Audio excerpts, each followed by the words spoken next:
Coffee houses, clubs, and neon lights. I rock the people my way, working my way, coming back to you. Working my way, coming back. Take me home tonight, not wasting any time. Highway 95, engines on overdrive. From town to town, and in between, I see you in the morning light.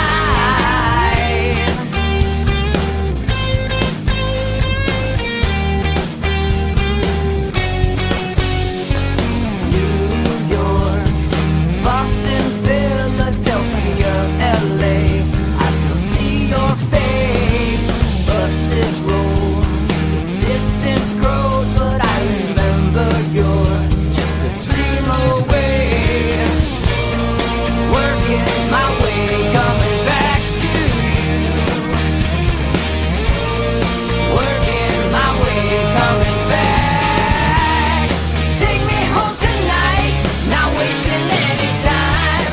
Highway 95, engines on overdrive. From town to town, and in between, I see you in the morning light.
All right, guys, welcome to What Are the Odds with Barnes and Baris. Barnes will be here shortly. This is our first post-election special here, and when he does, we'll talk about more of the legal issues. But while we're waiting on, let's just bring up this Carl Bernstein thing since I've been tweeting about it. Look, this is what Carl does. He takes some moniker of the truth and then fabricates or sensationalizes the details to make it sound worse than it is. But I will tell you this. It is true, and I've been telling you this for years. It is true that there are tons of Republican senators right now, and tons. I mean, he says 21. Yeah, I mean, I guess, that at some way, shape, or form have in the last 4 years expressed some desire for a post-Trump era return to normality. And those are the words they'll use, So one of the words that did actually ring true, is this whole reset idea. And that's for the right and the left, guys. They are looking forward, like the Washington Post article said, to, making DC schmoozing great again. DC schmoozing great again. That's what they look. And there's no difference with Republicans there. There's just not. It's just true that there are also Republicans who don't like Donald Trump and have not. Now, that being said, there are names in there that under no way, I mean, Carl's just fabricating crap. There are no way some of those names question the president's fitness for office, because I've heard some whoppers personally, myself. I've heard some doozies, and they don't ever really question his fitness for office or ever did. They're quite aware of his competency. That's not what it is. It's just that they don't like this period of a guy who runs and says he's going to do something, and then no matter how many phone calls or smoozing they do, he doesn't budge. He said he's going to do A, he's going to do A, and that's it. And it doesn't really matter how many people gave to your campaign that expect you to talk the president out of it. You're not going to talk Donald Trump out of it. So if he says, I'm going to move the embassy, the Israeli embassy or the U.S. embassy in Israel to Jerusalem and recognize Jerusalem as the capital, you can have a bunch of your friends all you want blowing your phone up. It's your friends in the deep state, whatever you want to call them, blowing your phone up saying this is a national security threat. If he goes ahead with this, talk some sense into him. You're not going to talk sense into Donald Trump, which really means convince everybody behind the scenes how to screw over the American people for what you promised them, right? And I'm going to lower prescription drug prices. It doesn't matter how many calls you get from Merck or Pfizer. You could call Donald Trump all you want. He's going to do what the hell he's going to do. That is what, there's no doubt. Senator Tim Scott thinks, he while he appreciates Trump as policy, he thinks that it would be better, and this is the general theme, that it will be better for the Republican Party when Donald Trump is gone. Now, that is, of course, after we just went through this election, that is, of course, stupid DC groupthink. All right? It's not based in any kind of wisdom, let alone what you want to call conventional wisdom. Donald Trump earned more non-white votes than Mitt Romney or George W. Bush or Donald Trump, John McCain could have dreamed of. So that's a load of crap. All right. But this is what they believe because they're stupid. They're not very smart people. The truth is, our country is governed by rather mediocre idiots who think they're smarter than they are. They don't realize that, privilege is not the same thing as merit. Okay. And that's just the truth. And I'm not saying Tim Scott's privileged. He's not, he worked his butt off him, but he's not what fits in the general, consensus in that town. But to say that they question, like someone like a Mike Braun or Rick Scott questioned his fitness for office, Rick Scott could tell you he's the president's personal friend. Although he does tout that he helped make Florida what Florida is, which is, I think now and said on last week, and I will repeat, is no longer a purple state. Florida is no longer a purple state. It is going to be, it moved farther to the right than I would say structurally, than North Carolina moved to the left. All right. It's well on its way. You just have different demographic groups that are now pouring into Florida. And when Robert joins us, I'm sure he'll agree. There are just different demographic groups that we, unlike others, saw coming. And they made Florida solidly Republican. Like Donald Trump stomped Joe Biden in Florida. That is a stomping. That was a bigger win than Barack Obama got in the Sunshine State in his 2008 landslide, which is one of the many things that we're going to talk about that doesn't really seem to make a whole lot of sense, right? There are a lot of historical firsts that we saw in this election that are a little bit hard to swallow, from an analyst point of view. It just simply doesn't make sense. And again, when Robert joins, we'll talk about this. But, the polls didn't say Joe Biden was going to win, guys, because the urban metro areas were going to crank out vote totals we've never seen before that surpassed Barack Obama and Hillary Clinton. That's not what the polls said was going to happen.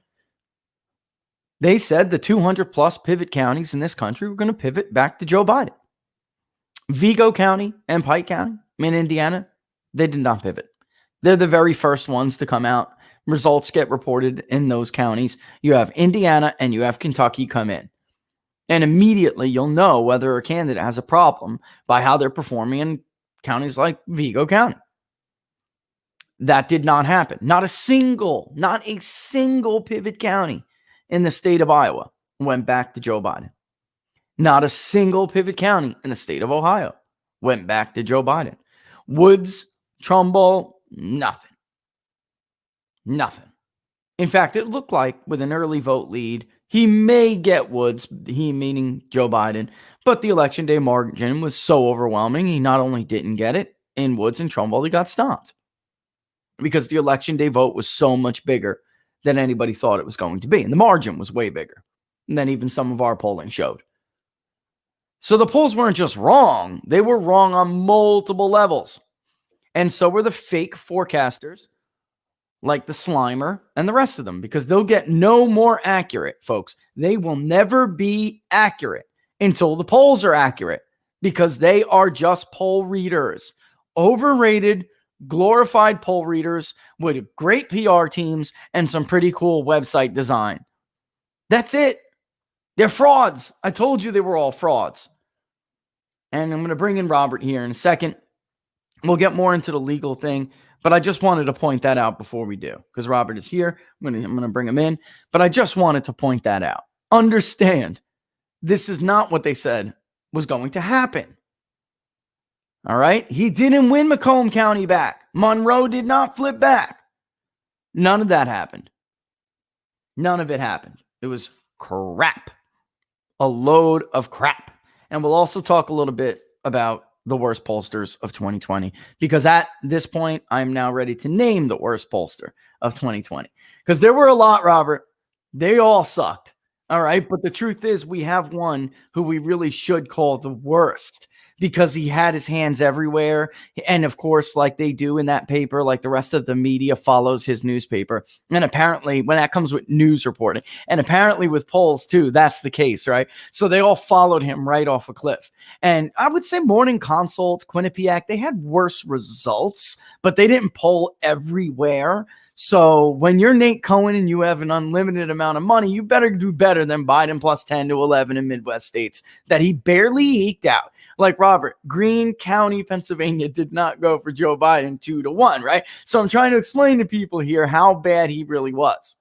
It wasn't just like he was off a little bit. They didn't tell us Biden was going to win because he was going to come up with ungodly vote totals in urban areas that nobody has gotten before, including Barack Obama. They told us the pivot counties were going to pivot back. That didn't happen. No doubt. I mean, the poll, if you look at it from if you were betting on them where they disagreed with the betting markets, you mostly lost money. I mean, right now they're holding on what's going to happen in the presidential election. But even if that were to go to Biden, the Electoral College, on almost everything else, you would have lost money.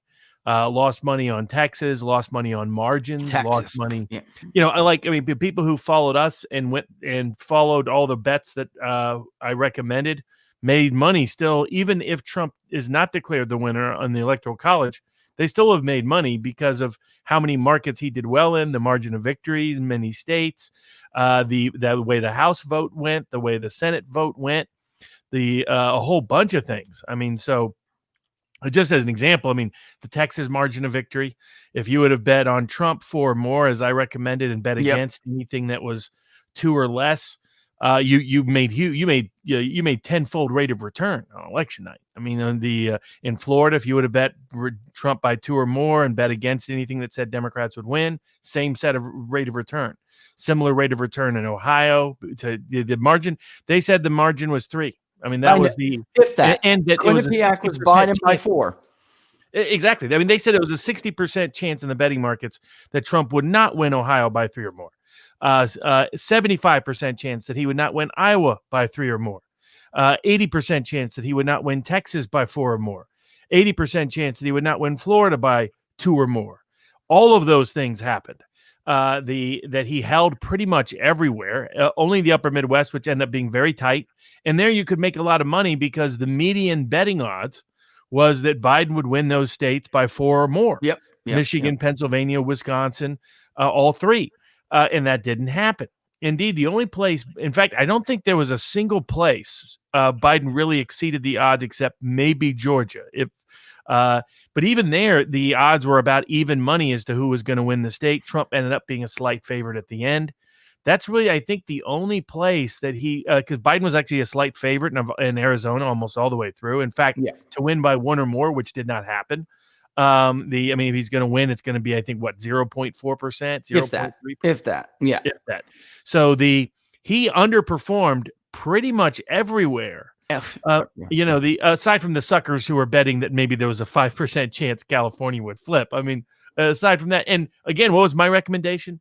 Bet on all those states to go if it was 90% or less that Biden would win those heavily Democratic states. Illinois, New York, people are saying New York. New York was never going to be competitive, folks. California was not going to be competitive, especially in a mail-in environment. Yeah. You can kiss those states goodbye. He's slightly, even in New Hampshire, he still underperformed what the polls said by 5 or 6 points. Yeah. He was supposed to win New Hampshire by 12. That did not happen. That's the extraordinary. Not only were they wrong badly on the House? Way wrong on the House. Dave Wasserman, the Cook Political Report. They're jokes. They were all predicting Democrats were going to gain seats in the House. They lost seats, and they're barely going to hold on. In fact, that prediction was dead on.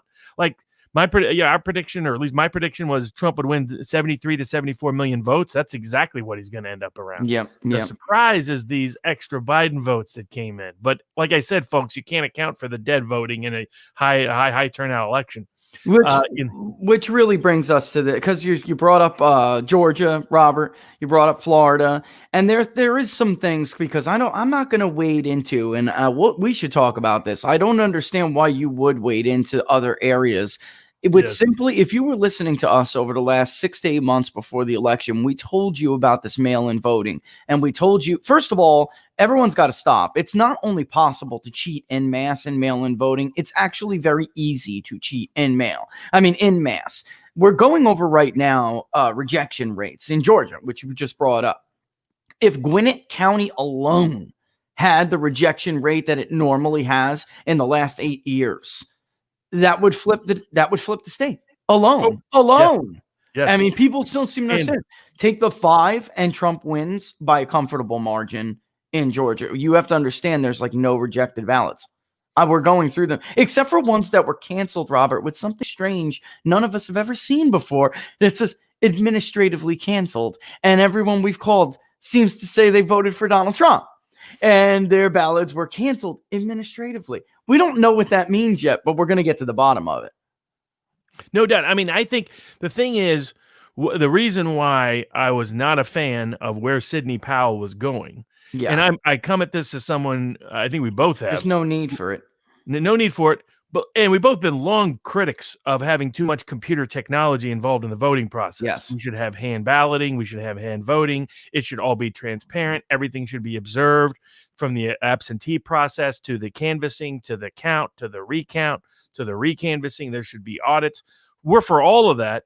I'm for no machines, period. Yeah. Though it's kind of ironic, because it's been the left and the Democrats for the last 20 years complaining about machines mostly. Ever since 2004, the Diebold machines have been owned by Republicans. Jerry Nadler was an adamant opponent of this, Robert. An adamant opponent of machine voting. He used to, we got to have a hand tally, paper trail. Yes, and I agree with all from that. New York, and it's true. Right, exactly. We should just have paper. But for example, Sidney Powell was saying things that was just verifiably false out of the gate, and to me, it was and not only was it not helpful, it was a disinformation campaign that would distract and detour resources. How much of the good data analysis has now been contaminated by people chasing down Dominion-oriented rabbit holes? Folks, there was not a 6-point movement across the entire country of manipulation of ballots, and in fact, that's part of our point. Our point is that these ballots showed up in specific places at specific times with disproportionate results. Not that all the little counties were also moving 5 to 6 points. Particularly, by the way, counties that don't even have Dominion software in certain instances. Smartmatic is not involved in this campaign outside of California and LA. And Trump did better in LA. So it's not like that. Yeah. So these were all red herrings. They screamed red herrings. They were going to be easily discredited statements. They took all the good data work that you've done, that Brainerd's done, that other people have done, and it got it lumped in with all of this very dubious data work. Yeah. So I saw it on the ground in Georgia. As soon as she started doing what she was doing, all the elected officials and the judges and the rest of them were like, we don't have to pay attention to this anymore. This is now the ghost of Hugo Chavez. This is Russiagate for the right. And we should tell people that before this was injected into the conversation, Most, and I'm sure Robert had the same experience, most elected officials in Georgia, party people, they were very perceptive to the possibility, or very, very aware of the of the it made sense. These are people who've been doing this forever. Why is there 0 rejected ballots, like 0 in these areas? None of that makes sense. Anyone who's been in the game, you know what, Robert, you asked to bring this map in. Let's bring this map in so people can see what we're talking about here in the difference. And then in 18, Fulton County started to do something crazy. But the point is, if you're going to have more balloting, it stands to reason. It just stands to reason that you would have, let's take Gwinnett, for instance. All right, there's Gwinnett County, Georgia. It stands to reason if you're going to expand mail-in balloting, 24,279 in the year 2018, 7% were rejected in Gwinnett County. In 2016, when it was Hillary versus Donald Trump, it was 11.4%. We could keep going down the list. DeKalb's another one. And yet there's hardly anything this time, Robert. There were plenty of things that are like legitimate, easily provable, right? 16,000 ballots, almost 6% rejected. In 2018, 22,000 ballots, 5.4% rejected. And I'm sure there's somewhere you want to talk, but I can show you counties where 100% were rejected because something was just awry and they just made the instructions were not correct, whatever it may be. That's how much gets thrown out in a typical election. Yet nothing, almost nothing was thrown out in this election. And I have the CSV files to prove it, Robert. In Fulton, talking about, you know how many ballots we're talking about went out in Fulton County? 6 figures. That's nothing compared to the 22,000 from the last 2 cycles. And yet nothing was rejected. Which makes no sense at all.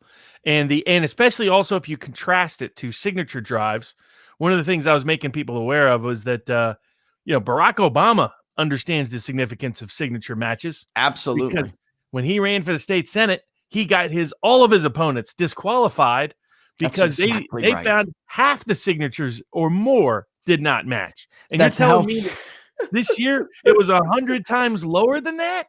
He got in the Senate because of this, folks. This is how he launched his political career. And now we're supposed to look under this video on YouTube right now. It'll say something like stringent voting integrity procedures. That's what this episode's going to be about, guys, because what Robert and I had been telling everyone since this started was very simply, this is a matter of treating ballots differently, which again, you have precedent on. I mean, Robert's the lawyer, but you don't have to be a lawyer to say lean on Bush v. Gore.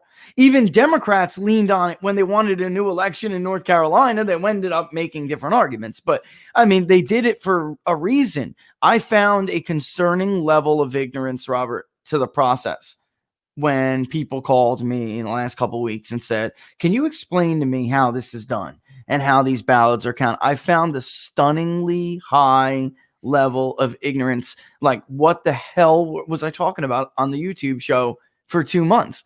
They don't know what I'm talking about. Can you elaborate and just tell people what you found? Extraordinary. I mean, no doubt most of the Republicans, most of Team Trump had no idea how even elections are stolen. And that made them susceptible to some of the Sidney Powell stuff, which ultimately was kind of problematic because, frankly, some of what she was saying is not how elections are done either anymore. In most, you have different, in some places you don't have technology, in some places you do. In places that you do, the technology varies. Sometimes it counts the ballots. Sometimes it simply is a machine for you to mark the ballots. Sometimes it's a machine that actually counts and processes the ballots. She was talking about the kind of elections that took place 10 years ago, but increasingly don't now. But the way in which you steal an election, and everybody knows, Georgia Democratic Party acknowledged this in court pleadings in 2009. Jimmy Carter in the Carter-Baker Report 2005 That's right. Acknowledged it. The New York Times in 2012 went through all the election experts talking about what you were just talking about, saying as absentee balloting increases, more fraud will happen. The fraud rate will increase, not decline. And yet somehow magically we're supposed to believe that we had the most perfect absentee ballot election at exactly the time when we had the lowest number of procedural safeguards and the most number of mail-in ballots. And Democrats knew this was a huge problem. They went around all spring and all summer threatening election officials that they better not enforce the signature match in particular. Barack Obama got to office by enforcing signature matches. The Democratic Party used signature matches to keep the Green Party off of a bunch of ballots this election cycle. So they know where the average rejection rate is over 20%. By these same election officials in enforcing the signature match rules. And it's not like the signature match rules, should suddenly disappear or change when it's an actual ballot, as opposed to just putting a candidate on the ballot. Which is some of the arguments I'm hearing made, which is fascinating. But they've known from day one that if there was a meaningful signature match and the election came within what Richard and I've called the margin of fraud, the margin that's close enough whereby fraud can tip the scales, then they knew that they would never be able to prevail. And so that's why they made sure nobody enforced signature matches.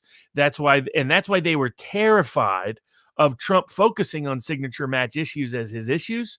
And that's why they loved it when Sidney Powell started talking about Dominion and Smartmatic and the Chinese and the Cubans and the Venezuelans and the ghost of Hugo Chavez and the CIA and maybe the Republicans that are in on it too. They love that, because they knew that meant signature matches weren't being talked about anymore. Yeah. The Pennsylvania judge could pretend it wasn't even in the suit. Just as Kemp admits, of course we can't give you 100% validation. This is integrity was preserved, and without the signature matches, just as he admits it, he spends a week fighting. People like me bury him in his own statements and historical data. And if you want to know how long and why I was screaming about this, Robert points to this map. Let me show you. Allegheny, Philadelphia. These are people with long histories of perfecting voter fraud. Okay. Or not voter. It's election fraud, because voters, like, if we move, Robert, right, and I'm no longer registered to vote in Alachua County, right, but I went down and voted in Florida anyway, right? That's voter fraud. What we are discussing is really electioneering. It's election fraud. What you saw and read about in the indictments. Look at going back to, if you think hundreds of thousands of ballots coming out of these areas, these counties, were not going to be a problem, you're out of your mind. Less than 32,000 in Pennsylvania that was in Allegheny County in 2016, because early voting was not a big deal in the state. It never really took hold. Democrats got this year what they could never get at the ballot box. They used COVID as a predicate to call for moratoriums on election integrity laws. 0% was rejected in 16 in Allegheny. 0% was rejected in 2018 in Allegheny, even though roughly we're talking about 27 and 25,000 votes respectively. You look at Philadelphia, all right? And again, not a big early voting state. So you would think in 2018, at least still 4.5% roughly. In 2016, 3.6%. Yet somehow, Robert, we now have hundreds of thousands of these ballots and no rejections, almost none. Well, millions. I mean, the other thing is millions just in these areas. Yeah, 100, million out in Philadelphia alone. For people out there that, this is an ABC Channel 7 out of New York report that did the counties. That's right. And part of the context of their report was the dramatic increase of mail-in balloting in New York and New Jersey in June was leading to a 20 to 25% rejection rate. Yes. And so they looked at all the counties over time, and they pointed out that this was expected because of the signature match problems, because of fraud exploding in the absentee ballot context. I mean, again, federal judges, Supreme Court judges, both Democratic and Republican, have acknowledged absentee balloting as Justice Souter, Robert. Come on. People, left, right, center have said this is where fraud is going to occur. New York Times did a big 2012 report where all the election experts said fraud is going to explode once absentee balloting explodes. And this is what Jimmy Carter said. This is what the Carter-Baker report concluded. This is what the Georgia Democratic Party said in court pleadings in 2009. So this is nothing new. We've all known this, and yet they're saying it's the most This was always the huge risk point. This was the point that we've been talking about for months. like the two big questions were, could mail-in balloting substitute for lack of voter enthusiasm by Democrats? Part one. That's At right. least the data coming in prior to Election Day suggested that did not happen. Magically, a lot of these votes showed up just on Election Day. Mail-in Yes, that's votes right. just That's showed right. up on Election Day. People should understand that. The tipping number of votes in Michigan, Wisconsin, Pennsylvania, Nevada, Arizona, and Georgia Phoenix. all showed up That's right. on Election Day itself. The mail-ins, not people not physically returning it, mail-ins. And this is because of how they let them use drop boxes all over the place. Yeah. I mean, and now the big other discovery that you were working on and that Matt Brainerd's been working on, why the Trump campaign hasn't hired people like you and Matt Brainerd is beyond me. But it's another point I'm going to make as to it's I won't go into details, but let's just say things could have been handled much better. There's a lot of people in the Republican campaign establishment that need to be purged.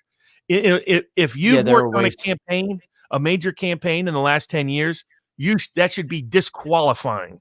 That's just reality. So true. So true. It's because the people that ran the Georgia campaign, disgraceful. Now, I mean, I know why there's anger down there towards that hopefully won't backlash against the Senate candidates in the runoff, but there's a high risk of it. Yeah, independent of Lynn Wood doing his crazy stuff, is that the campaign did not show the people that ran the campaign were not prepared for what happened, weren't monitoring what happened. You should have been making lawsuit challenges prior to the election. Thought that Georgia was going to be safe. Not that they after the election started lying to people and saying, "Oh, we always knew Georgia." No, you didn't. So the kind of people that run the campaign down there that by the RNC's people down there, not they're not capable people. Period. And it's a vestigial effect of the Purdue machine. And look, I like Sonny, but you put a white suit on him, he looks like Boss Hogg. So I mean, there's problems with him having carte blanche monopoly in Georgia. And I'm sure I'm going to have the Q people hating on me and some people in the Georgia political establishment hating on me, but say, well, what's new in the world? But this is part of the problem. We need to break through this. We need to cut through this. We need to change this, because part of the problem is that the way the Democrats got away with this is so many Republican legislators, Republican secretaries of state, Republican governors, Republican lieutenant governors, Republican establishment folks, Republican lawyers were asleep at the wheel throughout this entire election cycle. The people Trump trusted to be watching his back were busy sticking knives in his back. And that's the core reason why we got here in the first place. And there's some hardcore Trump loyalists who are doing good work, but they're under the gun and behind the 8-ball. And so we'll see how it happens. But the way this fraudulent election happened is the way that you can go back and look at all the data from Democrats themselves over the last 10, 15 years, and they've all been predicting that when absentee balloting surges, mass voter fraud will occur. Because you have things like even that signature matches won't catch. For example, your vote can be bought when it's an absentee ballot because they can see it and make sure you voted the way that they wanted you to and paid you to. Your vote can be coerced. Your vote can be blackmailed. Your vote can be stolen. These are all things that Jimmy Carter recognized as risks in 2005. These are all things that election experts recognized in the New York Times in 2012. These are all things the Democratic Party of Georgia recognized in court pleadings in 2009. So this is not radical, revolutionary, or really news. So when we had a record-setting level of mail-in ballots with an extraordinarily low set of safeguards, and it led to the lowest rejection rate of absentee ballots in history, that tells you that the margin of fraud is, in fact, greater than the margin of victory. And if we had an honest vote, Trump would prevail. And the reason why, and so a key to not getting an honest vote was to not allow monitored counts of the recounts and of the counts that were meaningful, or monitors of the election observers to confirm the signature matches and other verifying information of the absentee ballots in the key states where signatures are the most critical component. And then on top of that, to not allow a signature match check to happen afterwards. Ask yourself, if nothing is wrong with this election, why is every single county of every single state in a close contested race refusing to allow a signature match check to occur? If there was no problem, why not acknowledge that? Why not admit that? Why not recognize that? And so that did not happen, and that has not happened because of the decision of election officials to not let it happen. And then it was further perpetuated and facilitated by the distraction of Dominion. Dominion was never going to be the driving factor here. It just wasn't. There are issues with technology's involvement in elections. There are likely issues in which they contaminated the ballot, but not in the software manipulation way that's being talked about. They could rebut that with the hand recount conducted in Georgia. They could rebut that with hand recounts in other jurisdictions. They could rebut that by simply showing Dominion didn't exist in some of the places that it were being identified as problematic. They could rebut that because there was no data showing a consistent 6-point movement in every single state, every single location of every single county. So I know people wanted to believe it and hoped to believe it and aspired to believe it, but what it was a distraction that detoured attention away from the areas of real fraud, the classic indicia of a disinformation campaign, in which a wide range of people may have been victimized. I don't think Sidney Powell or others were deliberately part of it. I think they simply got taken in by it and haven't come to realization, even when people have been telling them the QAnon-related world and its affiliates and associates are an untrustworthy world for reliable information. But here, what the evidence would show if we dig in is the signature matches won't match. If we ever get a real signature match check, there's more ballots that were counted that were unlawfully counted because the signatures didn't match on the envelopes that they sent in that are supposed to, then there is the margin of victory, for which the remedy is either the state legislators choose their own set of electors to go to the Electoral College, or the House by state delegation votes when there is not a majority of electors for anyone else. So that's sort of the circumstance and situation. Let me see where Richard is.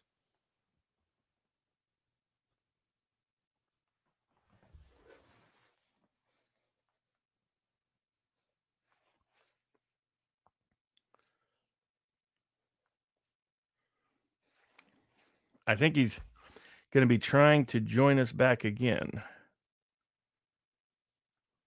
But until he does, I will go through some of so that's the core of where the election litigation legal issue stands, where the risk stands, where the questions stand.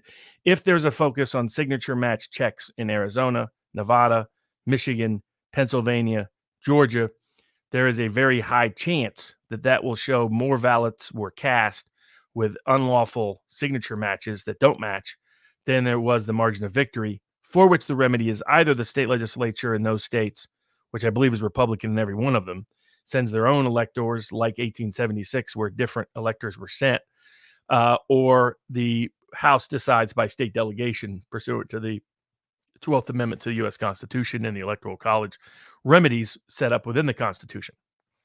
And that makes sense because it's the elected branch making the decisions. People who voted in this, who are voted in this time.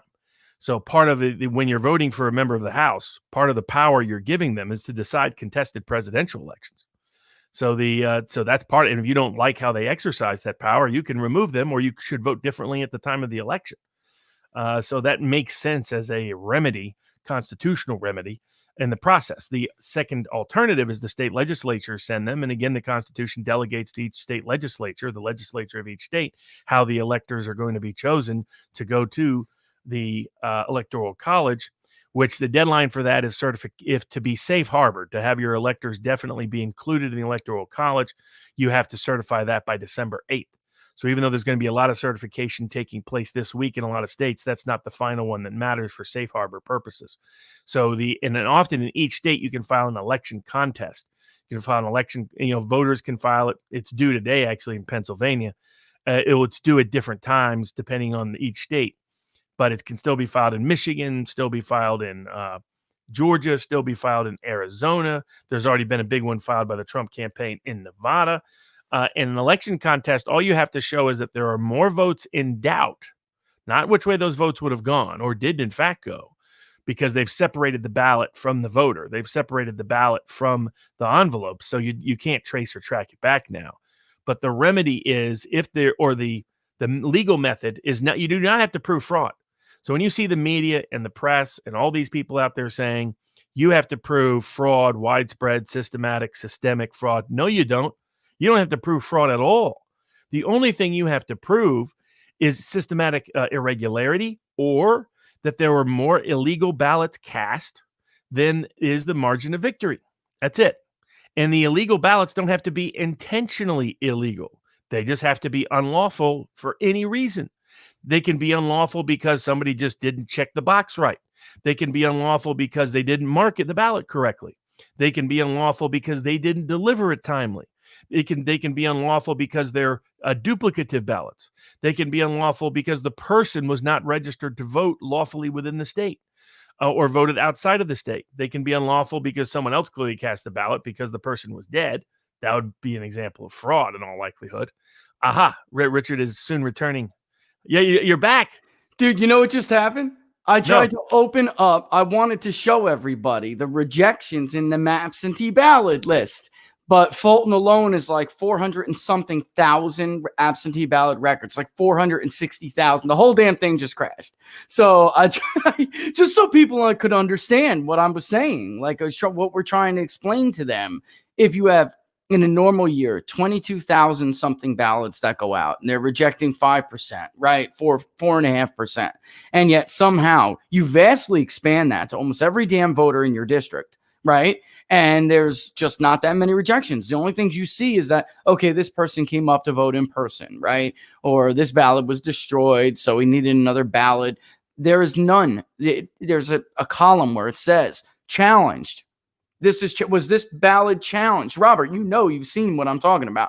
There are no challenges to these ballots, not on it, because there's no reason to challenge them in the typical way they would be challenged, which is, as Robert will tell you, signature match. And what helps is when you don't allow the challengers to observe the process. Exactly. So when you're not challenging it as an election official, when there's nobody there to challenge it because they're not there when the ballots are canvassed, when they remove the ballot from the envelope in the first place, and then throw it out. They're not even there when you count the ballots in Fulton County. They have a little water problem in the morning and they have to open late for whatever reason. And condensation.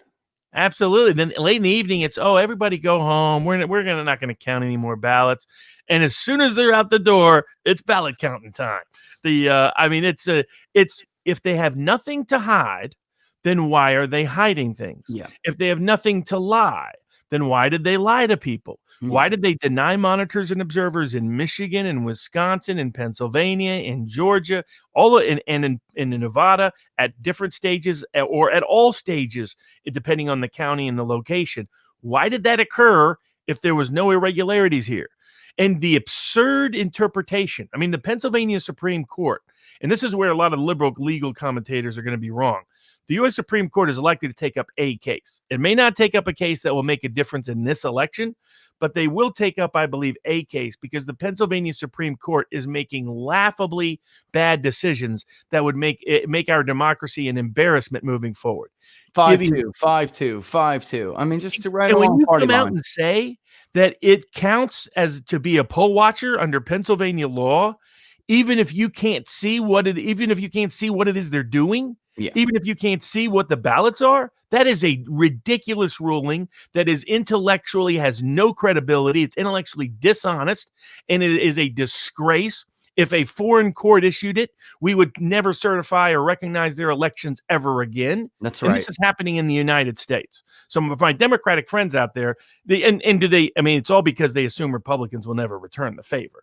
They assume there's never going to be a Republican county that will fight in the back alleys the way they're willing to do in Philadelphia and Pittsburgh, in Detroit and Milwaukee and Madison and so forth, Atlanta and the rest. Because this is absurd. The whole point of poll watching, for those who may not know, is so that you can observe the ballot itself and so that you can challenge or contest the ballot. If you can't see the ballot, that's useless. You're not there to say, look, they're holding a piece of paper. Now they're putting the piece of paper over there. That isn't the point of canvassing. And then you have a federal judge greenlighting it saying it's okay because they kicked out all the observers. Right. What sort of logic is that? The argument isn't because they just kicked out Republican observers. The argument is they kicked out observers, period, because they were worried about Democratic observers who might be honest and be like, you probably shouldn't count that ballot. Which they do have some. They do have some people that did come forward, Rob. But this is another thing. You're a lawyer. Explain to us the difference between having no evidence and having affidavit evidence. So and I said this in some idiot. I mean, I've seen a lot of stupid stuff on Twitter in my day, because if you're on Twitter long enough, man, they're just some really dumb commentary that you'll get. And if affidavits, you're a lawyer here, so if I'm wrong, stop me.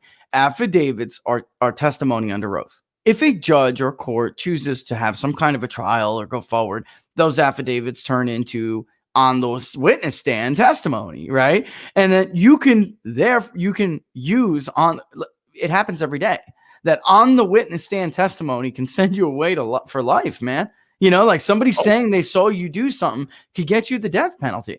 And yet it's not evidence of election fraud. Exactly. By definition, almost all evidence is circumstantial. Almost all evidence is inferential, and almost all evidence is testimonial. So the exact evidence they have, here's what I would say without doubt. There has been more evidence gathered of systematic irregularities, of election law violations, and outright fraud in this election than in any election in American history, period. Yeah, that's a big statement. Yep. And that's where all these people that want to be critical of this, I'll give Michael Tracy credit. He gave me a chance to present an opinion to someone who's a skeptic of it. None of these other media sources will allow. They love Sidney Powell because she's going off in crazy directions that they can easily rebut and undermine. They're not going to let people like us on there. Yeah, I mean, that's why Twitter was busy suspending you for a little while. And in particular, your very dangerous wife. She had to be kept off of Twitter. I know. Clear and present danger. They're fans of the show. They know who the real dangerous person is. They keep muted.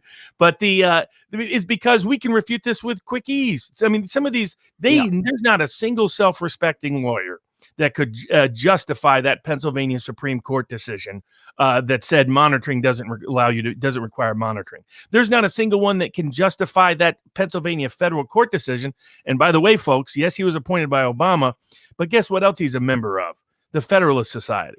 This is why we need to quit putting a bunch of Federalist Society hacks on the bench. Heck, we're in this nightmare in the first place because Barrett did not take action. Wouldn't take it, yeah. Like we said, it was a risk she wouldn't do, and that's exactly what she did do. I mean, I took a lot of crap for it. I hated Catholics. I mean, it was a different anti-Catholic bigotry, a hater group at the time. But look at what happened. We're only in this because Roberts gave a wink and a nod to Democrats. Go ahead and try to steal because we're not going to intervene, at least not before the election. They gave the green light, and they still haven't taken action, folks. They could have taken action already by now. That's right. They could have clarified that at least stop counting ballots that came in after Election Day in Nevada and Pennsylvania. They have not. How many of those ballots have been mixed in, whether they've been incurably mixed in, the ballot custody. Because, I mean, like the big things when I was down in Georgia's, wanted a signature match, I wanted ballot chain of custody, and I wanted an audit of making sure there weren't more votes than voters. And I wanted the poll watch books. I wanted the poll books you sign in on when you come in because I wanted to see whether magically certain ballot. The risk with Dominion is that you can print out as many paper ballots as you want. There's no secure chain of custody for paper ballots because for Dominion, when you mark it on or any of these software companies, whenever you mark the ballot, it prints a ballot, and then you take it to a different place. You put it through an optical scanner. Yeah. The issue is not the optical scanner component, and a lot of those things are not hackable in the ways people think they are. They're hackable in person, but they're not hackable online because they're not connected. They're not really some good reforms that Democrats, frankly, have been the lead on, making sure these machines were not internet connected, particularly the scanners that were counting the ballots. But the risk is you go to that ballot marking device, you print it. What have you done? You've changed the chain of custody for the paper ballot. Where before, you had to order, if you were a county, 10,000 ballots, and you had to strictly track who touched them, strictly tracked how many of them are. Okay, we sent out 1,800. We gave out 1,200 on Election Day. We got X number back. Certain numbers have never come back. And we got the rest right here in the custody room. Well, if you print out on a computer, you could just print out as many as you want. There's no longer, now you could track that by serial number. That's why I wanted the state of Georgia to do what the Secretary of State promised he would do, which is one of the only utilities to having any digital involvement. And I'm for this part. My view is just don't use it as the counting mechanism, use it as a backup mechanism, is that all the ballots in Georgia are scanned. So he promised people, he said, if there's ever a contest, I'll upload it so the whole world can look at those ballots. Right. Notice that they're all refusing. Why is that? Is there something about the serial numbers in those ballots that's going to come out weird? For example, were they during the testing stage where they were printing out actual ballots to make sure the machines work? Did they fail to spoil those ballots and instead just keep them around as extra ballots? Where that would show up is serial numbers that are off. You're like 112, 115, 112, 16, number 44. Or you'd get these perfect ballots, right? You'd get these perfect ballots. And I was saying With this is perfect. Yeah. We've talked about it, these overvotes. And you have to take my word for it. Democratic Party of Georgia in 2018, the lieutenant governor candidate filed suit because of the unusual amount of drop off from the governor's race to the lieutenant governor's race. Right, exactly. By the way, guess who that benefited disproportionately? A certain Stacey Abrams. Right. In fact, in almost the same precincts and almost the same counties, you saw an overvote for Stacey Abrams that you saw for Joe Biden. Yep. We have almost 100,000 vote drop off between the two, and they actually put out the map. I told people in Purdue versus Biden and Trump. Absolutely. I mean, that's what we mean by that, folks. Is there was a vote, there was a ballot, okay, and on the ballot, somebody filled in the bubble for Joe Biden in the presidential election, but nobody touched the Senate race or anything down ballot. And what that is, for those of you, and if you watched Inside the Numbers the day after the election, I went through what BBC reported it. They were saying an African country's election was corrupt. And like Robert said before, if this was us looking at another emerging democracy or somebody we didn't like, a Maduro or Putin or something, they would have called this election corrupt. They would have said that it was a corrupt election and there was no integrity and, you're silencing the will of the people because it's every element I read to you. The vote stops counting in certain areas. Okay. Perfectly filled in undervotes that are inexplicable. And there's only two reasons for undervote problems: ballot design in a certain area. There has been legitimate, like I even argued, for people who don't remember, a few years ago, there was a case in Florida. And I said, well, the ballot design, I was on the ballot design team. The ballot design looked like that was your fault. Like legitimately, not everyone's super smart. And they could have accidentally not turned over the ballot and seen the rest of the votes on the ballot. And so there's that explanation. And then the only other explanation is you're mass producing ballots to steal one race. Okay. Which is what you're doing, or you did it previously because the other reason, back to my days in Democratic politics, and as a political consultant, and I worked for sort of both sides, which was rare back then, still rare actually, but but it was local office, so you could do it. But the way political machines operated, they used to call it walking around money, and Rollins got caught on tape on this in the 90s. What it was is there were certain political machines that could deliver votes. They could really deliver. And the reason why they could deliver is the local precinct chairman, he handed out money, to be frank about it.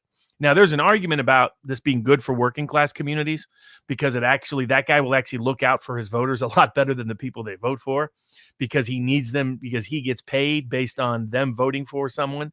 And so he's going to look out for their interest and lobby on their interest, the political machine. So there's a different argument. It's a kind of a different version, but it's similar to your argument about how direct election of senators actually undermined democracy. It did. Led to higher rent-seeking behavior. That's all. Absolutely. And what it really did is it removed the reason why the state legislatures were chosen to pick the electors to the presidency was the premise that the state legislatures would be the closest to the people. Exactly right. And so the same with senators. The idea was if a senator was voted statewide, they're going to be less directly connected to the people than when they're picked by all of the representatives that have to go back and get elected every 2 years and come from real small communities that really have direct influence. That's how that whole sort of system worked. But the way political machines operate is they say, hey, you pay me 50 grand, I'll get you 5,000 votes. And, the ratio used to be $20 a vote, used to be the ratio. I don't know what it is currently. I haven't been in that particular marketplace in a few years. But the other way you would show up with perfect ballots is that machine would guarantee ballots, and they would deliberately not select anyone who did not pay them. Just as a reminder, hey, right. You're not paying us to do a Democratic ticket. Not for the party, dude. You yourself. And with mail-in ballots, My theory was if with mail-in ballots, they would love that. They don't have to drive them to the poll. They don't have to pray. They remember which way to vote. Mhm. They would fill out all the ballots en masse themselves. They would say, hey, so-and-so, bring us your ballot. We'll fill it out. We'll take care of it. We'll make sure it gets delivered. I mean, if I was a political machine guy, mail-in ballots are wonderful. That's it, Robert. That's it. About making sure grandma votes the right way. I don't got to absolutely. all she's got to do is deliver me her ballot. And then if you're Stacey Abrams, you take it another level and you register these voters and maybe even prior voters, but you put in a new voter registration location that's at a mail drop, which is illegal in Georgia. But this is what Matt Brainerd has detailed, because I was trying to figure out these ballots didn't come from the traditional urban African-American precincts where the political machines usually operate. They came from big suburban areas, but they came from unusual locations. And my guess is if we track it down, we're going to find things like smart of Stacey Abrams. She decides to pick postal drops that are in the suburban counties and the suburban parts of Fulton rather than the core of Atlanta, because nobody's going to pay attention in the same way. So it's not going to show up. But people were telling me there were weird precinct results, like North Fulton in areas that traditionally, and all of Atlanta, had weird results. Yes, they did. I mean, because nobody was, to the Trump campaign team's credit in Georgia, the reason why they didn't think it was competitive is the Atlanta suburbs had to move more than any suburbs in America towards Biden from 2016, and they magically did by 15 to 16 points. How did the Charlotte suburbs only move 3 or 4 points? That's right. That's exactly my point. 5 or 6. Milwaukee, yes. 5 or 6. Philadelphia suburbs, even less than I thought they would move. It was like 7 or 8 points in most of those suburbs. It was actually up in Scranton. It's not just growth. It can't be accounted for by growth, was my point. It's not enough, folks. Even the Dallas suburbs, enough. That's right. Comparable to Atlanta, we're 8 to 9 points. The top 2 are actually in Texas, and they're more than the Atlanta suburbs, and they didn't swing like that. Exactly. So, nothing like what happened. And then the second part was they looked at constituencies that tended to vote alike, like North Fulton County, and they compared it to certain parts of Cherokee County. And that, like, literally the only difference being the county line. Like, you're going through these neighborhoods, they're near identical demographically, and they tend to be near identical politically. And yet one is going 15 points toward Biden and one isn't budging much at all. That doesn't make sense. My guess is a lot of those postal drops places is where a lot of those precinct votes were coming from. And I mean, I'll give Abrams credit. I mean, she ran a tight. Listen to this, Robert. This is one of the affidavits. Are you ready? I was given several stacks of absentee ballots to count. This is Fulton County, Georgia. The absentee ballots looked as though they had come back as a fresh stack. I could not observe any creases in the ballots and did not seem like they were ever folded, put into envelopes, or even mailed out. The marked bubbles for each candidate were filled in black ink perfectly within the circle. They looked as if they were stamped. The majority of the vote and ballots that I reviewed contained suspicious black, perfectly bubbled markings for Biden, nothing else. Okay. Not in my 20 years of experience of handling ballots, I observed the markings for the candidates on these ballots were unusually uniform, perhaps even with a ballot marking device. But my estimate in observing these ballots, approximately 98% constituted votes for Joseph Biden. And that's it. I only observed 2 of these ballots being votes for President Trump. That's great. That's statistically well, and nuts. by the way, that counters what all the political scientists who have proven what hacks they are. Yeah, but who are trying to say, "Oh, this overvote happens in various elections," but their explanation was crossover voting patterns, and the drop-offs were equal between Trump ballots and Biden ballots. And we would have saw that in other categories of votes. If that was going to happen, we would have saw that in other categories of votes. That's a horse. And what you would never find is a clean ballot that's just Biden. And that's what, and that doesn't account for that at all. You're going to find ballots that are just Biden. They're like, no, that's not the case. Yeah. Well, the proof is now we know why they weren't allowing people to monitor the ballots and why they're not putting them up for public display, because people are going to look at them and go, that looks kind of funny. Yeah, we chased down 17 in Delaware because it's not only, some of these things that happened. It's just that we obviously are putting a spotlight on some of these other areas. But we got 17, we got inundated with emails. Hey, is there any way you can check to see whether my vote counted? We got inundated, and they're mostly healthcare workers, okay, working at the same hospital. And they kind of band together, right? 17 of them voted for Donald Trump. all of their ballots were canceled for some administrative cause. Okay, all of them. All of them. They had a helpful Nurse Ratchet that just made sure those ballots were processed correctly. That's it. And the 3 people who voted for Joe Biden, theirs were logged. No problem. And I mean, come on, guys. I mean, it's incredible to me. I'm not a coincidence person. I'm a numbers guy.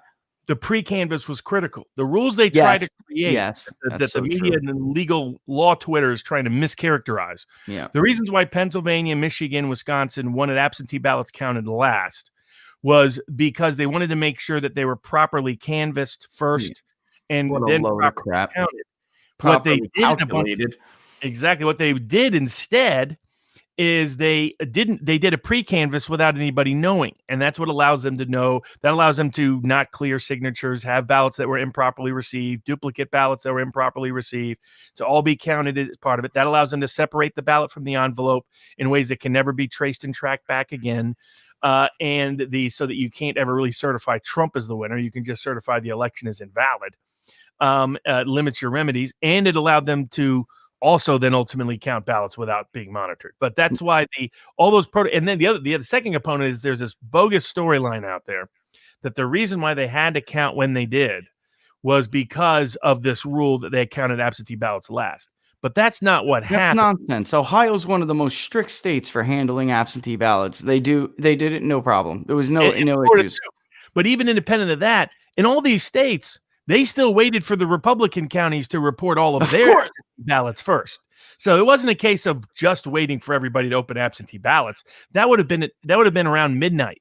That was not 4 a.m. It was 4 a.m. because Detroit waited for all of the rest of Michigan to report, and Milwaukee waited for the rest of Wisconsin to report. And you just cited waited for the rest of Pennsylvania to report, and Atlanta waited for the rest of Georgia to report. And you just cited 2 out of the top 5 red flags the State Department uses to determine whether or not another country just held a corrupt election. Okay, the stopping of reporting of results, waiting for other territories to come in, and the kicking out of poll watchers and observers, so you can't see what's going on. Those are the number 2 out of 5 right there. And then, of course, by the way, the third is lopsided votes, even across different kinds of categories. So what they'll say is, well, the mail-in, and that's the cover. I really do now truly believe Nate Cohn was just trying to give to them. I now believe that he knew he was full of crap. He was trying to give them cover. I really believe that, because you can't come up with the crap numbers that he got with the amount of money he had to use, Robert, without, this is why he wasn't susceptible to any debate. One of the things you pointed out was to follow these people on Twitter live. And if people were doing so, go back and look at what Milwaukee reporters and political analysts were saying prior to the vote drop. They were saying there was no way Biden was going to have enough. It was over. That's why Trump shot to a ridiculous amount. And in fact, in Milwaukee, Scott Walker's own people were there, and they were like, listen, by talking to and I know that they're kind of telling the truth. They were wrong, and I was telling people, don't listen to them, because I don't think it dawned on them how far people are willing to go. And I told them, I know what they're saying, and they're talking about a typical election cycle. We're not dealing with that right now. But they were telling Laura the same thing, Robert. We have this many votes. Philadelphia said when the bell rang at 8 p.m., Philadelphia told her we got about 650. That's it. I mean, out of all of the ones, and this is what they really want you to believe, guys. I mean, there were, and hold on, let me get you the number. I'm not going to pull up the thing again because I'm just not going to have it crash like it did last time. But here is the final absentee ballot numbers for the state of Pennsylvania. 3,123,181 total requests the day up until Election Day. That's it. And out of that, 2.4 above had already been cast. So what they want you to believe is that this extra flood, it took 2 weeks to get to that number. 2 weeks. And they want you to believe that 20% left, of the total statewide vote came in almost at the end, when they had said for, hours and hours, we're almost done. We're going home. It's a skeleton crew. which is crazy. But we had heard this excuse in the Democratic primary. They were doing this during the Democratic primaries. Same word, Robert. It's a skeleton crew, but we have new tabulator machines. I mean, I can't tell you how many times we heard this. Same thing, as if like everyone got the same talking point or something. And, and we're going to come back in the morning and we're going to wrap up. And we were trying to press, okay, well, how many do you think you have left? Are you still on that same target? You know what? There's just so much going on. It's late. We shouldn't do this in the dead of the night. We're coming back tomorrow. And then it was like 4 a.m. and everybody just started to roll. So they didn't mean they were going home. They meant they were going to drive around the block a few times, wait for everybody else to go home, and then they were going to pull back in the parking lot because that's what they did. I mean, so if you don't want to be accused of this stuff, you don't behave like that, Robert. You don't behave like that. You don't hide and lie if there's nothing to hide and lie. That's it. That's exactly right. That's what they did. And the other thing, I think the way they pulled this off in part was the drop boxes. Yeah. So the drop boxes allowed that, because what's supposed to happen is what's really supposed to happen is you request a ballot, you get it. Yeah, normally. Someone witnesses you filling it out so that you know it wasn't purchased or anyone else that did it. And then after that, you'd hand deliver it either to the election office yourself or you send it into the U.S. mail and you have some notation of it. They scan it, and so it's entered into the USPS database. Instead, and to avoid ballot harvesting, which is mostly illegal in most states, California, a few other places you could do it, but for the most part, you can't really in the rest of the country. It's illegal. It's a crime, in fact. Drop boxes allowed for an intermediary, and a lot of these drop boxes weren't secure. So let's say you wanted to commit voter fraud. All you got to do is wait till the middle of the night, take apart the drop box, take out, say, 300 ballots, look at the signatures, kind of half match them, put in your 300 replacement ballots. Boom. That's it. There's no way, because they never went through the mail process. There's no you can't use the USPS to gap because they were just dropped off in these drop boxes. Yeah. And like, why Republicans were not putting their own video cameras up 24/7 to monitor these is beyond me. I think people led Trump to believe that they were doing so, but apparently they did.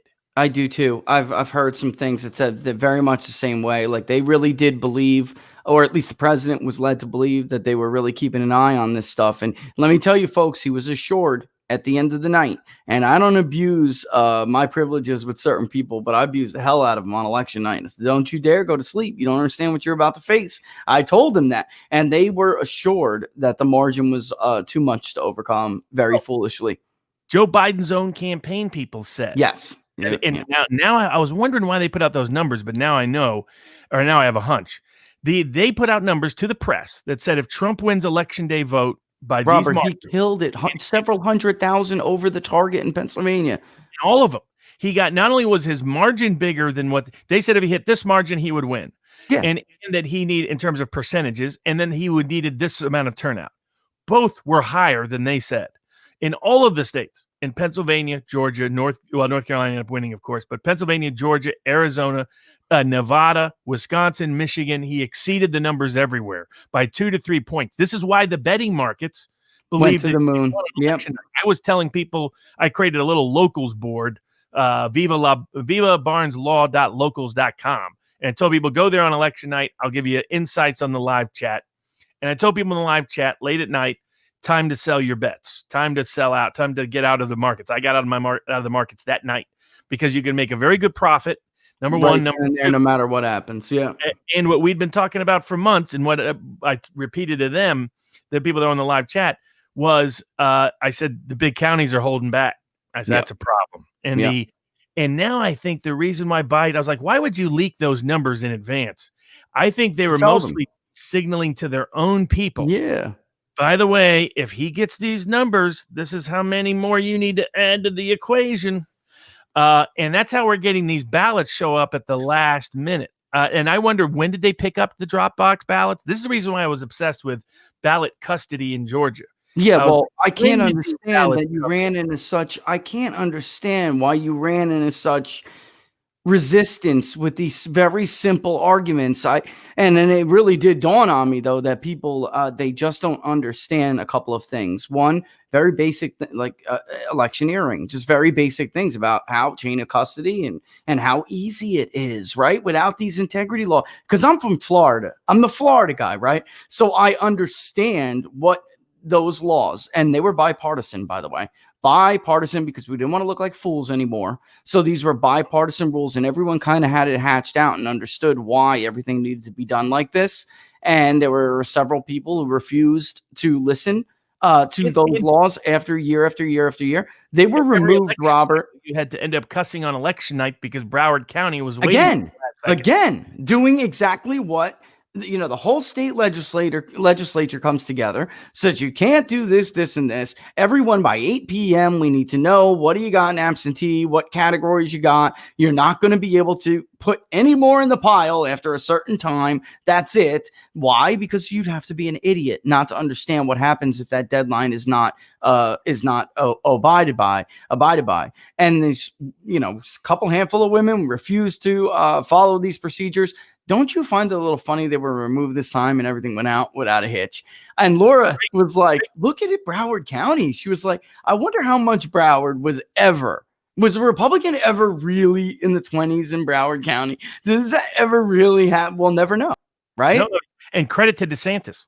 DeSantis was the only one on top of it. And for other people out there, other evidence that this election is fraud or is the product of fraud, we saw results we have never seen. Never.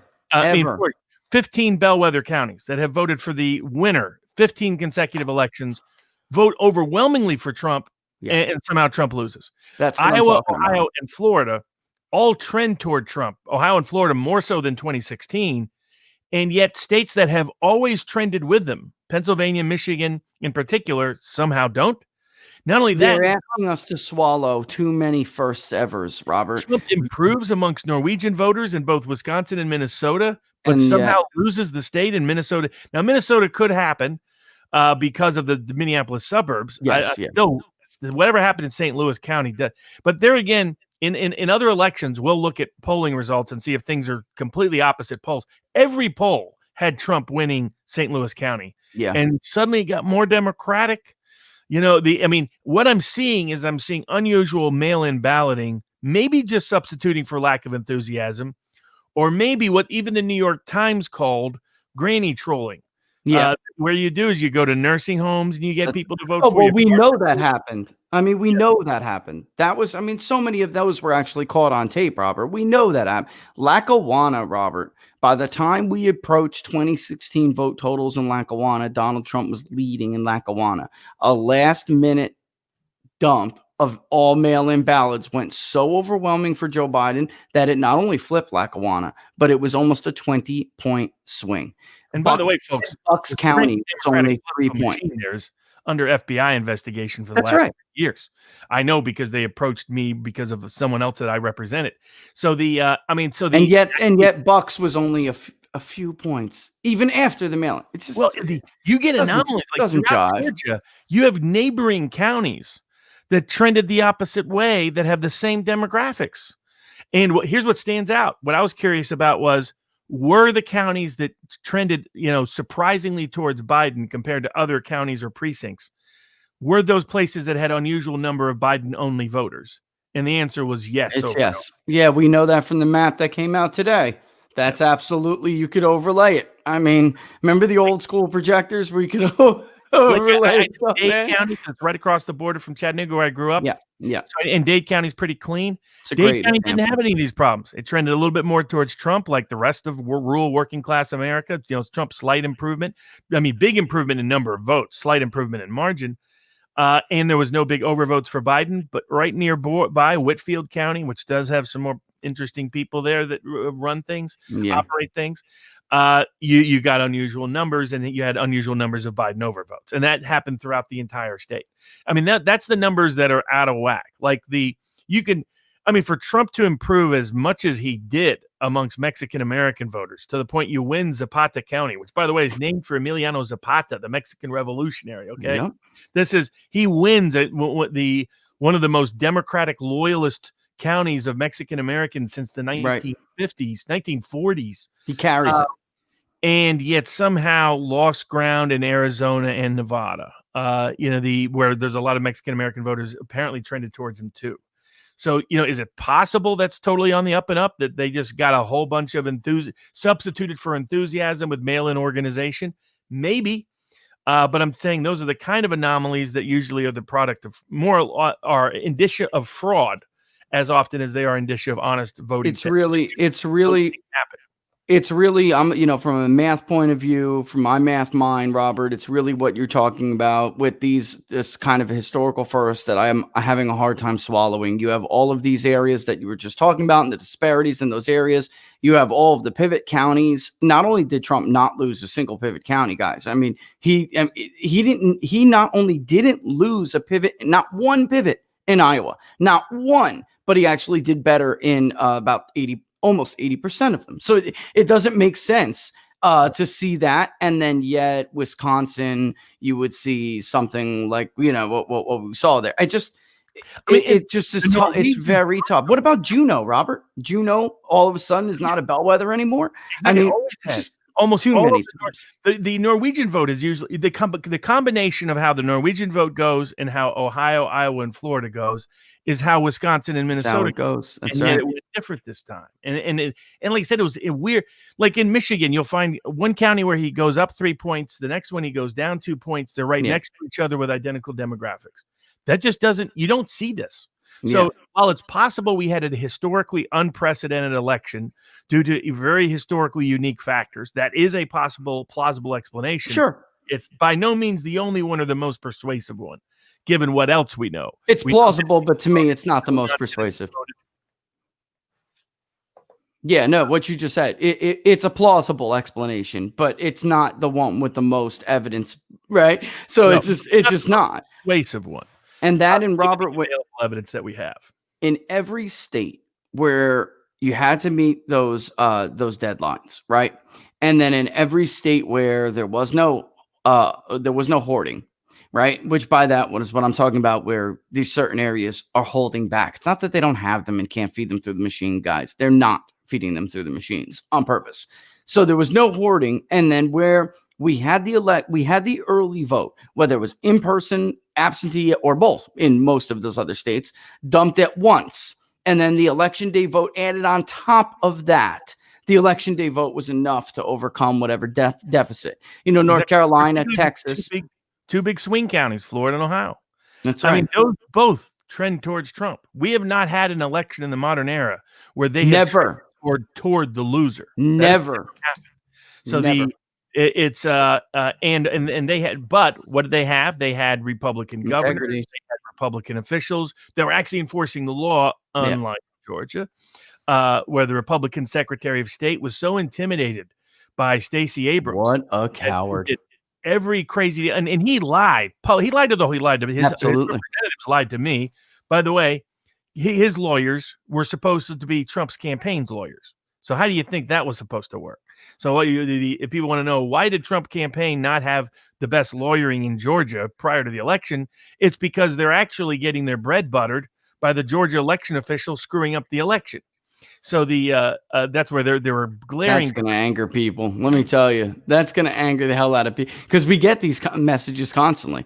How are they did that? How is it they didn't do this? How is it they don't understand that? I'll tell you what, guys, for the most part, most of the party officials, not the elected people like Robert's talking, most of the party people were just as much as stunned as you would be to like, how the hell did they let this happen? How the hell did they were just as most the guy who runs the Georgia GOP, he's a very smart guy. I had a lunch with him, and what's interesting is they were both runner-ups for Secretary of State and Lieutenant Governor. Yeah. And I told him, I was like, if you guys had won, we wouldn't be in this. This wouldn't be a problem right now. Yeah. Exactly. I mean, they are very good Georgia GOP officials, and Doug Collins is doing a pretty good job of what he's trying to do down there. Yeah. But the problem is the governor, who used to be Secretary of State, the lieutenant governor and the current secretary of state and their lawyers were all in cahoots with Stacey Abrams after the election to prove to all of Atlanta what wonderful people they are. So they had the ACLU running things. That's why they had secret consent decrees, and secret in the sense of they didn't involve the legislature like they constitutionally were supposed to. Even though it's Lynn Wood suing, so that is what it is. That's all I'll say. But there were clear, egregious problems. That's why, and he was lying. He lied. His representatives lied to me when I was down there, and lied to the entire state of Georgia, because what he publicly said was, "We're going to have a recanvass, a recount, audit, all at the same time. That requires a signature match check." He intentionally lied. There's no, and they still refuse to give us the in-person election day vote. Okay, why is that a problem? If you remember when Stacey Abrams lost to Brian Kemp, she went on and on about how Brian Kemp purged the voter rolls. Okay, this is how well he purged the voter rolls. Julia Cornwall, all right, she has been dead since September of 2009, yet somehow, Robert, she's activated again. Okay, I'm looking for some of the older ones. All right, Thomas Brisk, he died in November 2010, yet still his registration was reactivated. You know when he initially registered? 1970. He's probably not even in the, some of these people, we have the death records that we have to hunt down and find. The death record is out of state. So a lot of these people actually should have been change of address flags before they turned into suspected deceased by their birthday. This was something we just did this afternoon. There are another 75, 76 records like that we've been able to find, because the idea is, are these really, these are not even people we would know whether they voted or not unless we get the election day vote. And there's like these bits of evidence that officials are holding back from us. Now we have the Michigan Secretary of State, who I have no doubt, Robert, was working with PolitiFact. All right. So that I got suspended because I refused to give PolitiFact that list. All right. And the Epoch Times, they jumped the gun on me, man. They were supposed to help me chase down those records. And instead they wanted a headline. I can't even fault them for it. Lesson learned for me. And then they took that and they ran with it. But we had a process by which we were going to follow. So get the list first. Make sure, confirm these people absolutely died, because, like I said, sometimes they're not even in the state anymore. They died in New York or Utah years ago, and they should have been a change of address flag years ago. But now she is actually deleting some of these records off of the website. And the only way we're going to be able to prove that is, thank God, screenshots. Okay. But you could clearly see when they asked for an absentee ballot and they submitted an absentee ballot, what date, right? And everything says to us they had been at this for a long time. So as soon as they knew they were going to have a free-for-all on mail-in voting, this is something that because people are like, how could it be that, how could you do like manufacture this many ballots, 10,000, 20,000, 30, easily if you have 3 months to do it. Yeah. Easily. Not only that, Elias, beginning in March, through various affiliated, associated, and front groups, was filing litigation or threatening litigation against election officials pretty much in almost every state in the country, because they wanted this to be as uniform as possible, so there are no glaring contrasts. You don't have Tennessee with a 7% rejection rate and Georgia with a 0.1% rejection rate. And the Republicans are paying almost no attention. I don't think they intervened in a single one of these cases. They got the Michigan Secretary of State to issue a ludicrous guidance on signatures. People can look it up. The guidance says signatures that are obvious matches. She says, oh, these are matches. And then she lists two as questionable, but not necessarily that you should even throw out. And one of them is a long cursive signature, and you're comparing it to someone who wrote in block print like a 2-year-old. And they said, according to the Michigan Secretary of State, that's questionable, but might still be okay. The other one is a long cursive signature and someone who's replaced it with a single stroke, like an X. And they said, that's questionable, but might still be okay. That's the kind of ridiculous signature standards they were getting secretaries of state to do. And that's because a lot of the attorney generals in all these states, no matter the nominal political party that's there, the actual staff are all Trump-hating Democrats for the most part, or never Trumpers.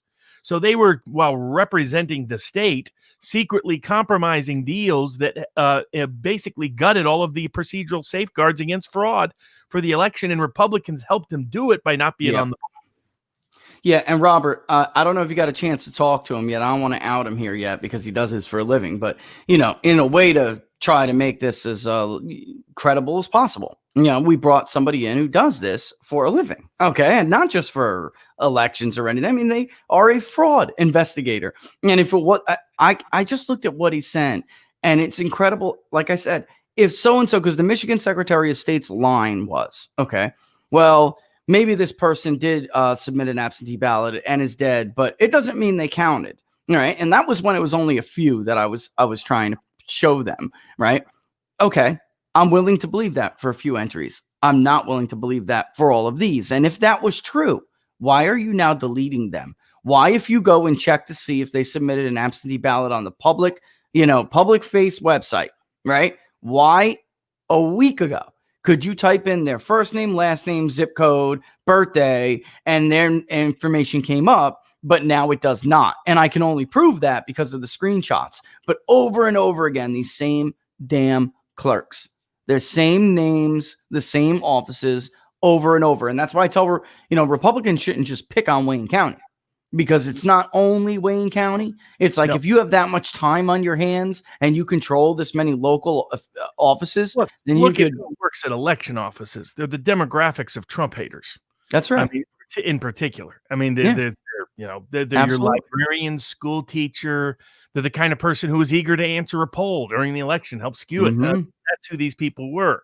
And if you think you're fighting Hitler, wouldn't you? If you were in 1934 and you had a chance to prevent Hitler from getting reelected, don't you have a moral obligation to do so? So why does anyone think they wouldn't have that? This was the one election where, by golly, they would do things on the up and up and totally straight. Right. I mean, that's exactly. I was trying to explain that to people before the election, Robert. If you really think that you're going after evil at its core, right, then you breaking the law, you're not the bad one. You're not the bad guy here. They're bad. You're actually doing something that's morally virtuous because you're fighting evil. You're the Schindler's List hero. That's right. That's who you are. Yeah, it's against what the government says is legal, but you want to be that hero, don't you? And so we incentivized everybody to do so, and we gave them the easiest means to do so. So motive was off the charts, and means were off the charts. And you're telling me magically it didn't happen? I mean, this is Macomb County right here, Robert. Look at this one guy who sent us this picture. I mean, if he was feeling like he was, if he was feeling like I'm fighting Hitler and I'm not the bad guy if I put this stuff in, then, then he can justify sending in those 6, requesting 6 ballots. Nobody's going to follow up and see whether or not it's his signature only. Weird pattern with some military ballots that probably weren't investigated. In Georgia, you're talking about, right? Georgia, and I saw in California.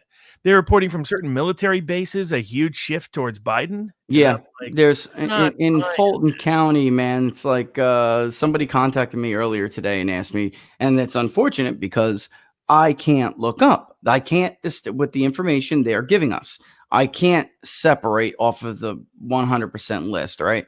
I can't separate whether or not that's an absentee ballot that was cast by somebody who's here. Just can't. And they deliberately delayed what you're talking about. They deliberately delayed the list of the ballots they counted on election day. And for people that don't realize it, that included all the mail-in ballots that magically running out the clock. Running out the clock. That's what it felt like to me. I told you that a couple of days. They specifically promised that they were going to deputize me and other people to go in and look at signature matches. And then when Sydney started talking about what she was talking about, they were like, we don't have to do this anymore. We can just go to cover-up mode, a full scale. And the Georgia Secretary of State's putting out different information and different people at selected times. That whole staff is corrupt. So it's not just the Secretary of State himself. The whole staff is implicated in a wide range of problematic behavior. And if they're dumb enough to think that if they can just get past whatever happens on January 20th, it'll be done, they're wrong. Open Records Act laws are broad in Georgia. The amount of anger. Now, the biggest mistake, and Sonny Perdue and other people are recognizing this slowly. Man, that whole grouping could be slow.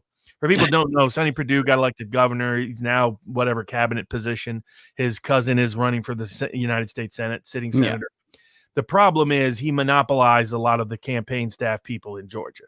And when I was there, he was not doing all he could do to help Trump.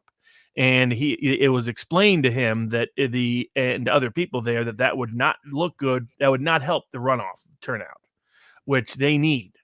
And unfortunately, a lot of them are still not getting the message. A lot of these establishment types, instead, they're busy leaking, like a bunch of senators are leaking about how much they really hate Trump. Yeah. You know, it's like this is bad. The party is now the Donald Trump party. It may be called the Republican Party, but if you ever want political power, look at what happened. As you've been talking about now for 4 years, Trump added a lot more to the Republican Party than the Republican Party ever added to him. He is the sole his voters turning out is the sole reason they gained in the House, the sole reason they are likely to hold the Senate, the sole reason they did so well in state legislative seats. When I was down there, everybody recognized that. Doug Collins and others were like, Trump brings out voters that nobody has been able to. They came out of nowhere, Robert. I mean, they came out of the woodwork. We were talking about what this turnout was going to be. It looks like we're going to basically nail it at 157-ish. You know what I mean? But that's even higher than 73, 74 was perfect.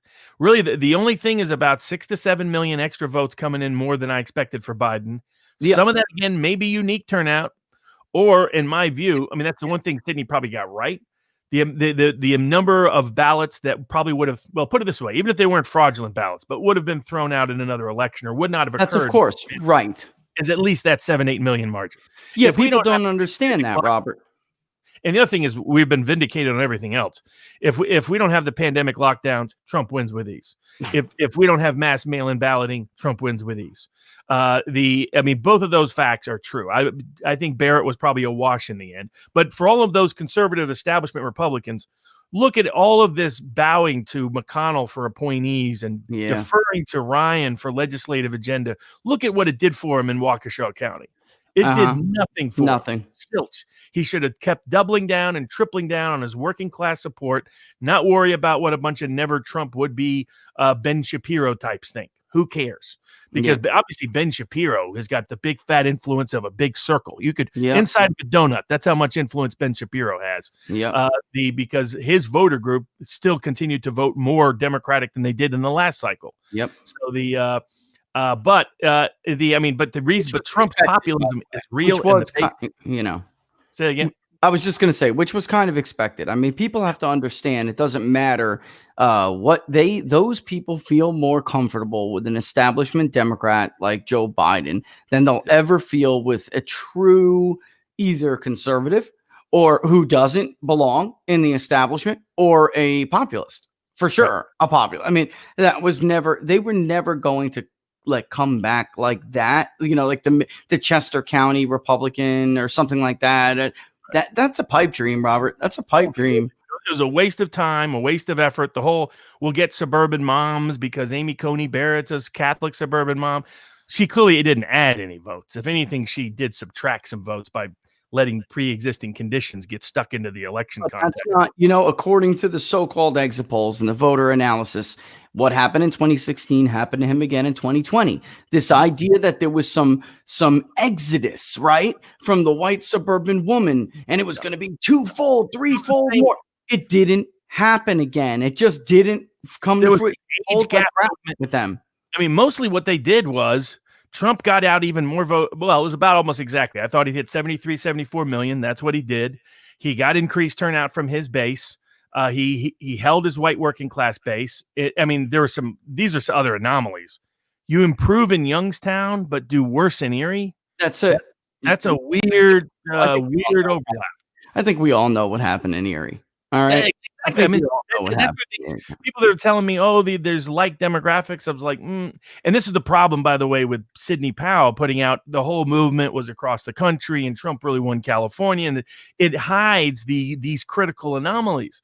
Folks, a lot of places Trump did better amongst working class voters and magically amongst groups that almost always vote alike didn't in other places. Precisely the places that had unusual mail-in ballot patterns.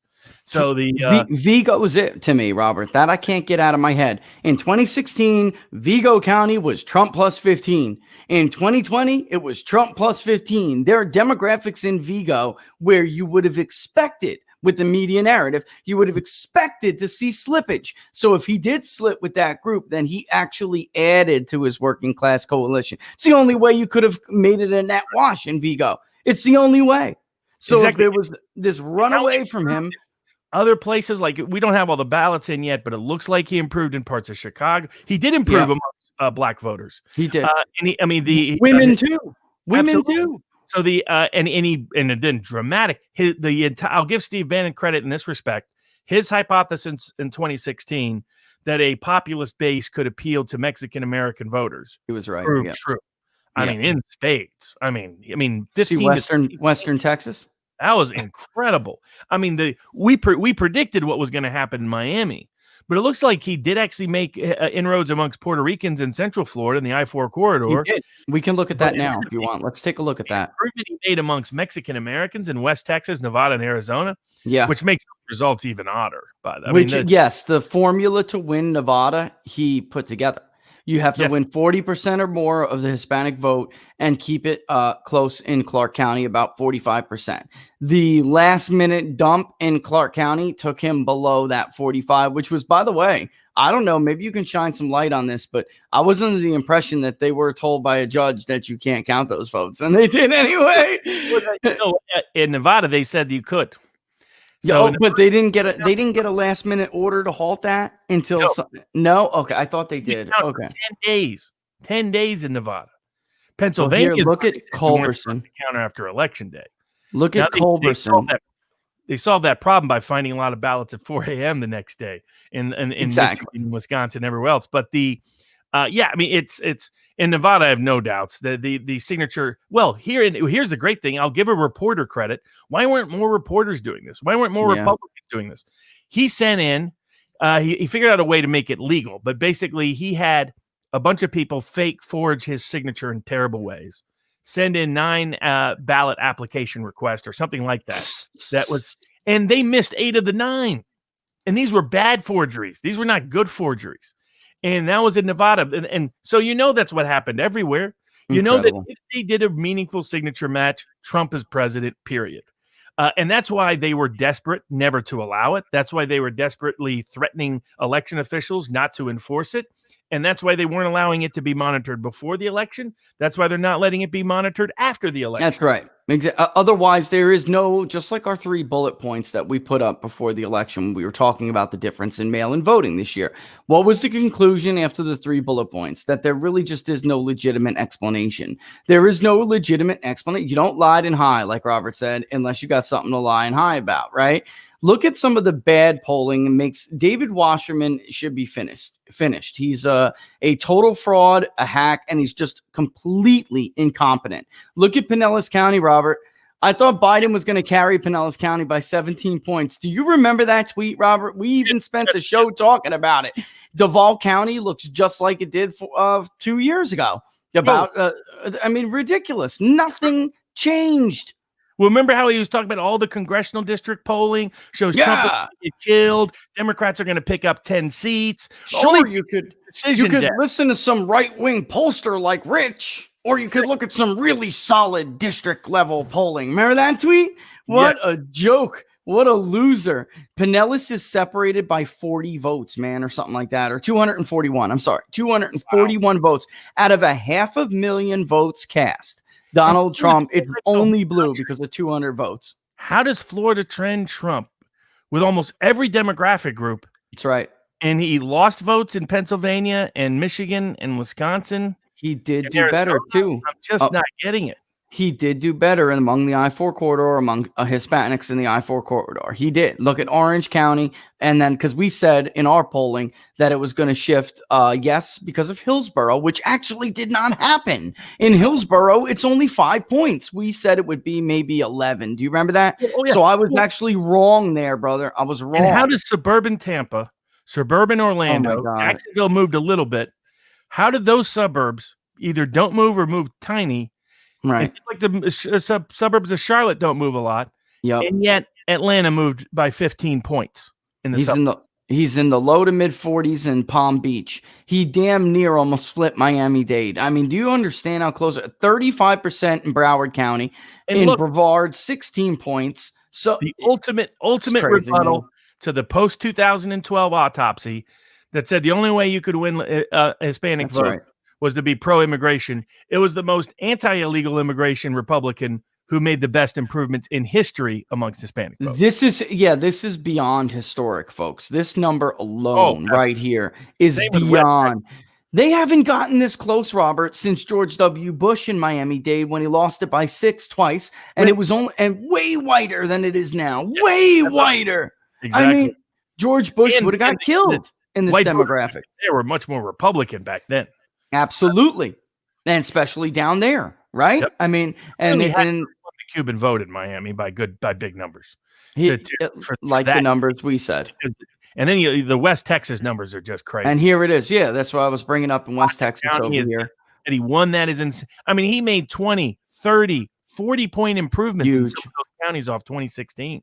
Even Culberson, he almost flipped, Robert. I mean, incredible. Really. Yeah, absolutely incredible. And really the only suburbs that flipped were Austin and Dallas. Houston didn't move that much. Yeah, look, guys, here's Dallas. He's at 33%. You have the suburbs in Toronto out to the west. He almost carried it anyway. Yes. I mean, guys, this is what we're trying to say. This is one of the 2 biggest growing metro areas in the country. Yep. And they did not go the rest of – look, he's at 43% in Harris. And then right out in Fort Bend outside, we're talking about a 10-point difference. We're not talking about this giant swing like Franklin where you got 30 points now. Used to be a Republican bastion, right? Even in Williamson, they're basically even. They were separated by 3,000 and change, Robert. That's it. Suburbs there now. Huh? But, but I mean, even those places didn't move like Atlanta. No. And that's what I'm saying. I'm just not quite buying that was a legit move. It's possible. It's plausible. It's just not persuasive given the available information we have currently. And we know that there were overvotes in those precise areas. And we know there was peculiar mail-in balloting patterns. People were getting votes at places they didn't live. I mean, there were people registered to vote at parking lots. So and that's why it's like Joe Biden's, if he wins, he should do a celebration tour, a thank you tour, visiting empty parking lots and cemeteries, because that's who you have to thank for the victory. And we should look at the House too, because you really were spot on with it. I was less bullish on the House than you, but I did think they were going to gain seats. The bets we put out right before Election Day, I think, won 13 of the 15, and most of them were underdog bets. And Cook Political Report is pathetic. Yes. They are every single one by 10 or more seats. Every single one was saying Democrats were going to add seats. All of them were. Yeah, I would say, look, I like the guys at the decision desk, but I will tell you this. In the conversation before then, I was like alone. I'm like, listen, I personally think we're headed for a big polling miss, like 47 big. And if that happens, then you guys know that the House, it does not hold water, that Trump would win re-election and Republicans wouldn't at least do marginally better, because like an Obama kind of re-election scenario where they did better in the Senate than they thought they were going to in some of the contested Senate races, and they win back some of the House, but not enough to flip it back again. But they position themselves to do so in 2 years, kind of thing. That is the historical norm. There are only a couple of races that haven't been called yet at the decision desk. I understand that Christy Smith, did she concede to Mike Garcia yet? It's not called here on our map, but I know Mike Garcia has declared victory. Republican. I mean, aren't they? It's very a 2 to 3, 4, 5, something like a single digit edge in the House. Yeah, that looks like Garcia's got 400 vote lead. But what happened is when Ventura and parts of LA chunked in, Christy Smith did not carry the precincts in LA, like the LA suburb precincts that everyone thought. She didn't get the margin everyone thought she was going to get out there. And then Ventura actually netted another, I think, 40 something for Garcia, which helped to offset that last minute dump. So it was worse than, losing a 25% of your margin. Instead, it was only like 26 votes or something. And then David Valladio still leads with about 1,800, a little 1,720 votes. So be very hard to undo that. The only other one that's not called after that is Iowa House 2. Look at how close this damn election is, Robert. Yeah. There is, 40 votes basically, man. 45 votes. That's it. 47. Sorry. Very close. Miller Meeks still has the edge, and I don't know where they're going to find the votes to overtake her margin. In Iowa 3, what was that margin ultimately? Yeah, in Iowa 3.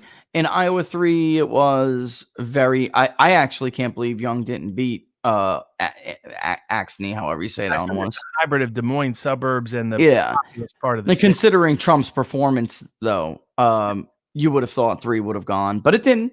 So they kept. It was 48.98 to 47.59. Yeah.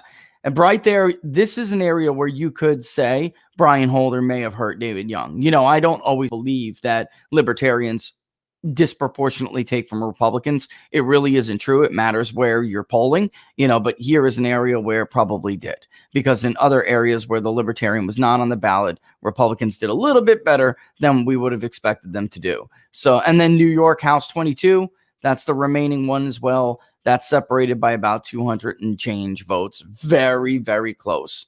Again, it's the 22nd congressional district.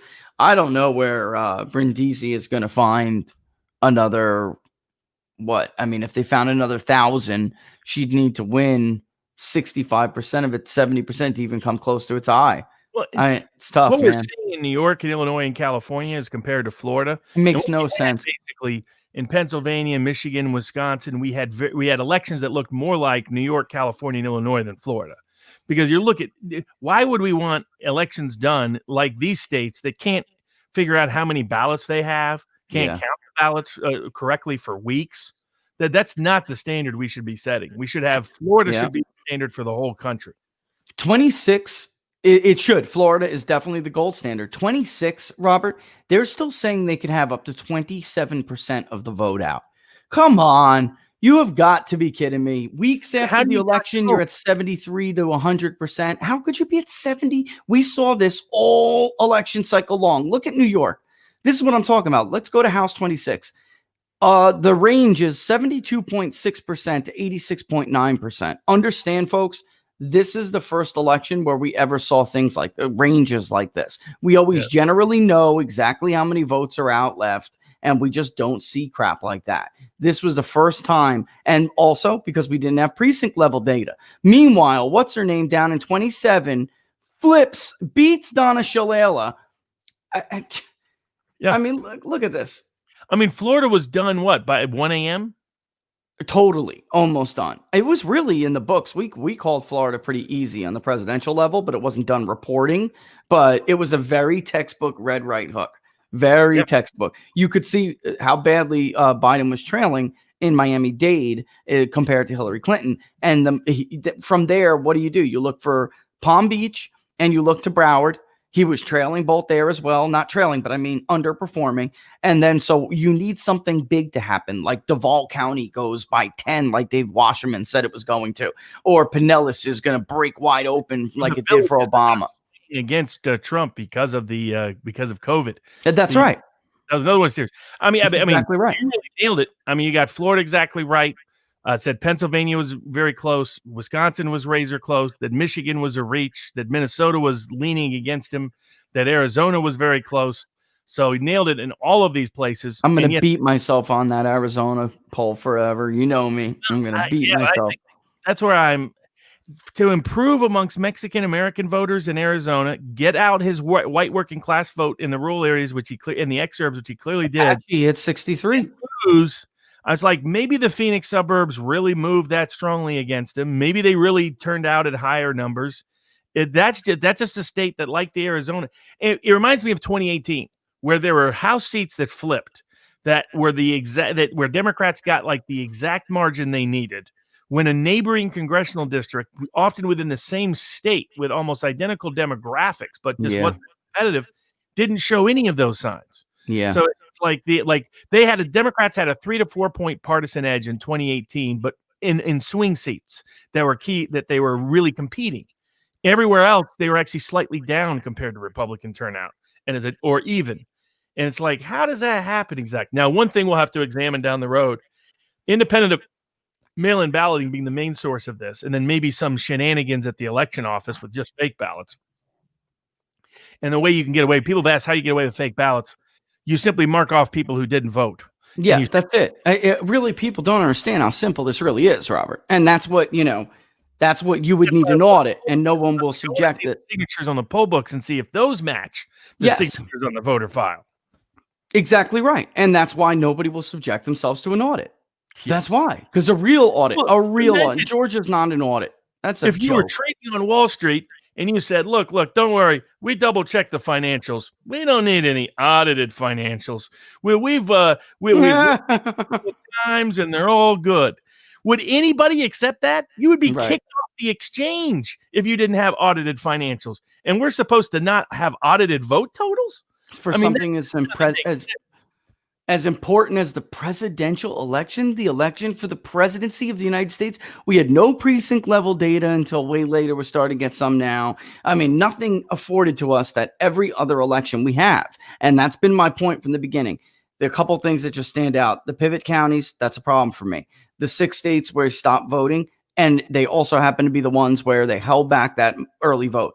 And if you compare that, juxtapose that to every other state where we did get the early vote up front, in total, out, the election day margin overtook it. There's just too many things that make me it smells like crap to me. It just smells like crap. And if you're the U.S. State Department and you're talking and making, believe me, we would all be blessed with the press releases from Mike Pompeo and every other State Department career hack at the state, diplomat who would say this election did not have integrity. This was clearly a fraudulent election. Clearly they stole this from the president. That is what they would say.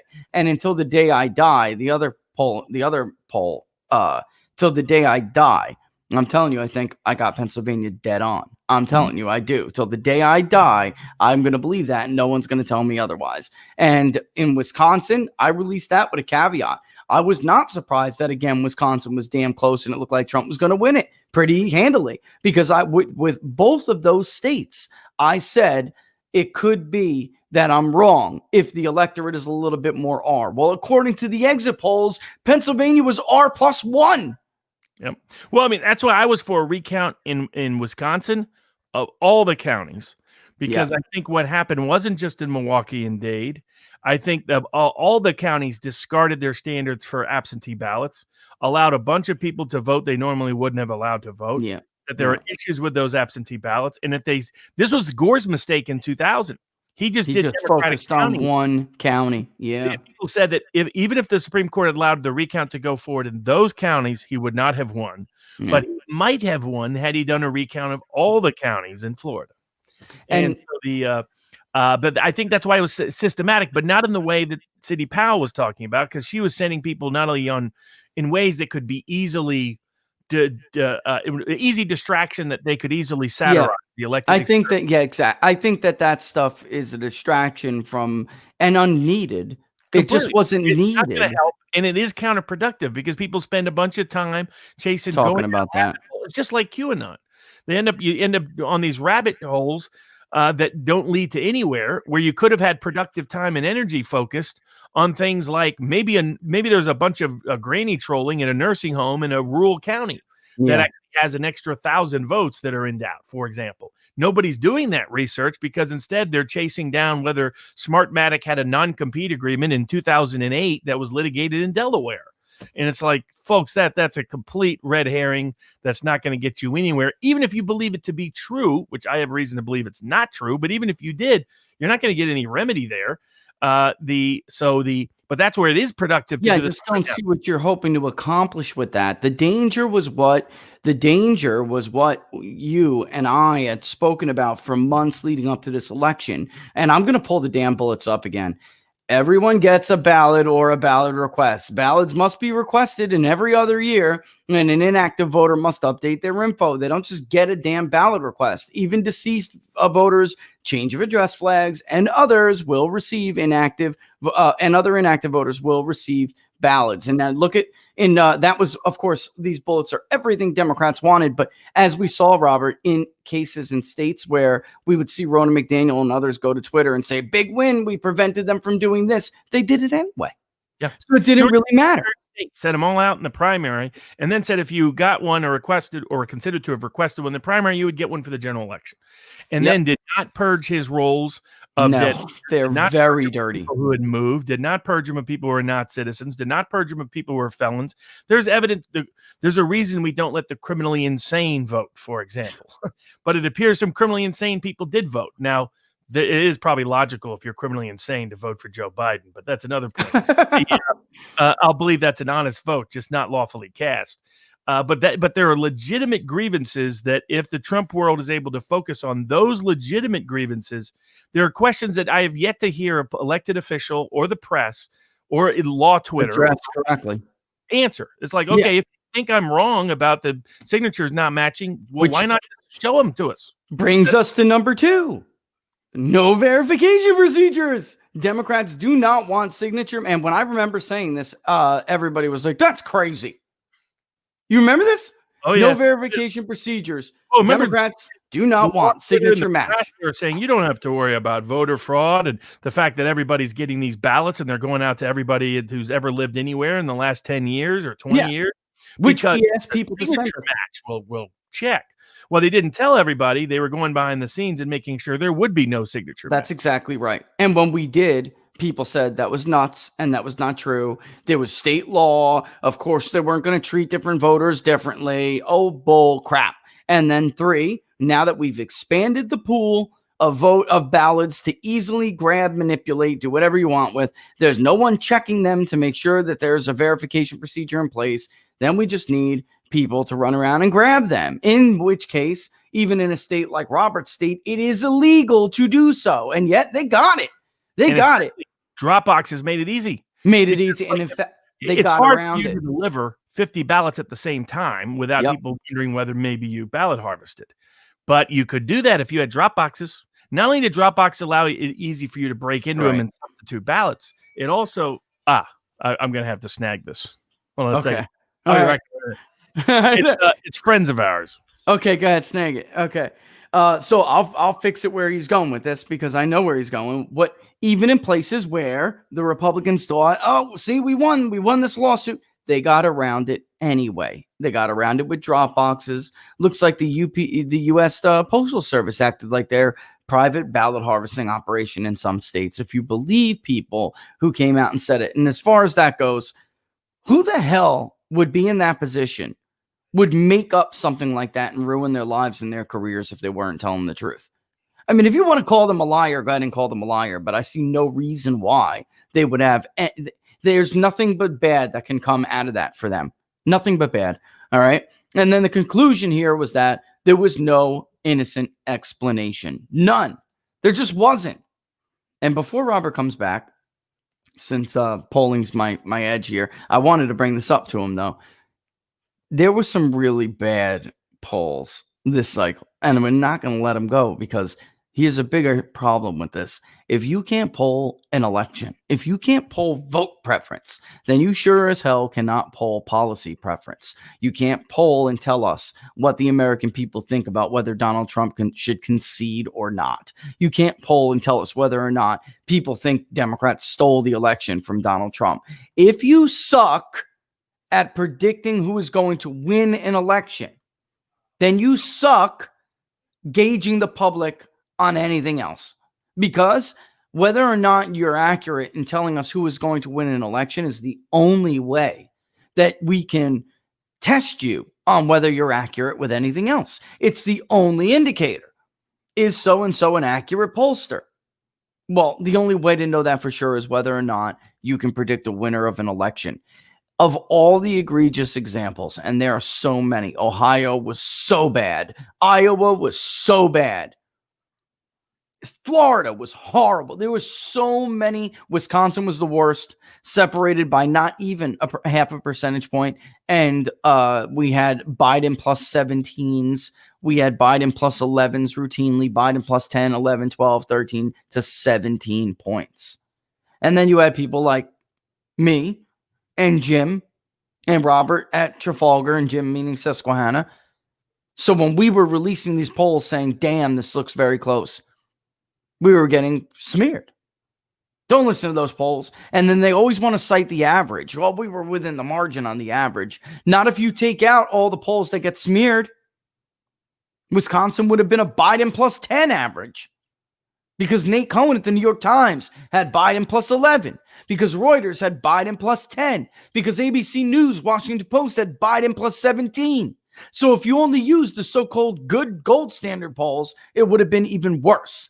Bringing us to Maine's 2nd Congressional District, one of the worst examples of polling this cycle. Maine in general, Susan Collins was finished if you believed public polling, especially the public polling that you're told you should believe. This is a culmination of everything we've been talking about, whether it's people respond, different groups of people respond to different modes of data collection at different rates. Maine's 2nd Congressional District is a perfect example of that. You are not going to reach everybody, a representative sample in Maine's 2nd Congressional District, if you're using a live caller to somebody's cell phone or landline. That is not going to happen. Look at some of the crap here. The Bangor Daily News, which has DRI, Critical Insights, had the only pollster to nail the 2nd Congressional District in Maine, which is very difficult to poll. The only pollster to get it accurate. All right. Right around the same time, they drop what looks to be a very competitive race. Quinnipiac, the poll out there, drops a Biden plus 9 in the 2nd Congressional District just a few days or a couple of weeks after. Then a few days later, 2 weeks later, Nate Cohen at the New York Times, he weighs in, even though he hasn't left his cubicle in the New York Times for years. He's going to weigh in and tell us what the good folks of the 2nd Congressional District, Stephen King's fantasy world, is good. He weighs in to tell us how they're going to vote. Biden plus 2. Suffolk University 3 days later. Incredibly, Biden plus 2. It's amazing how close all of them are, isn't it? Colby College, just for good measure, 4 days later, to give you the nice old narrative that it's a widening race for Biden. Biden plus 3. And then Bangor Daily circles back and takes a big crap right in the middle of their parade and drops a Trump plus 8. But that doesn't stop Pan Atlantic and Colby and Survey USA and even Spencer and Emerson from coming back with the Biden plus 2s to Biden plus 4s. This was one of the biggest misses. Donald Trump won the 2nd Congressional District by 8 points. 8 points. Exactly what Bangor Daily News said, only it wasn't totally what they said. And I'll show you what I mean here. It wasn't exactly, because the margin was different, but it was 52-44. So about 8 points increasing the overall lead. By the way, Trump had a big lead here. They're still saying they have 5% potentially of the vote out. I know, it's incredible, but that's where they are. Susan Collins, by the way, went on to win her race without struggling. It was not close. They threw the most money any Senate candidate has ever thrown at them in the state of Maine and still went down in a blaze of glory. But let's one again look at this. This was, and Robert's back, just to cue in Robert what we're doing. Maine's 2nd Congressional District, Robert, is a culmination of everything we had been talking about for months. How bad polling is, how different modes reach different people at different rates, right? And how you simply cannot rely on the old live caller to get representation in a district like this. And how much geography does really matter. It's not just education, it's geography. And I was saying that you had all these people favor Biden. Then on the 6th of October, Bangor Daily, which is DRI Critical Insights, the only one to poll it correctly in 16, takes a big crap in the middle of their parade, drops the Trump plus 8, but it didn't deter them, Robert. They still stuck with Nate Cohen's view of the race, that Biden had a several point lead in the 2nd Congressional District. Trump won it by 8. Yeah, he won it by 8. I'll give them credit. They were willing to put out a poll they knew they would get attacked for, just like they got attacked for it in 2016, and they nailed it, and everybody else was way wrong. I mean, double-digit errors. Again, most of the polls were off by double digits this cycle. Yep. So it's amazing. And then you have Nate Silver. Now, what Nate Silver really means is, hey, we were gaslighting everybody to help perpetuate fraud or accuse Trump of committing fraud if he was declared the winner. So we really succeeded by the Nate Silver standards. But his ability to sit there and gaslight people. And then I was debating another 538 person yesterday where the guy was saying, well, their favorite phrase is, you don't understand numbers. You have innumeracy. I know what numbers are. And when you're constantly wrong and your numbers are wrong and your odds are wrong and your recommended bets are wrong, those are called bad numbers. And so this idea that only they understand numbers and no one else understands numbers. They're so full of crap. Completely. When you say there's a 10% chance of something happening and it almost happens, you were wrong. I mean, period. End of story.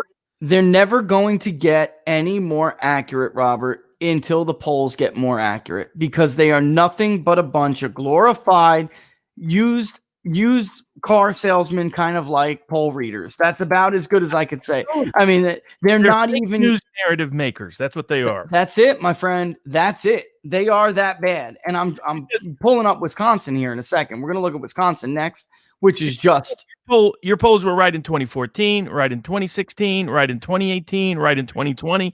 I mean, at a disproportionate rate, 90 to 95% accuracy. So the problem isn't polling.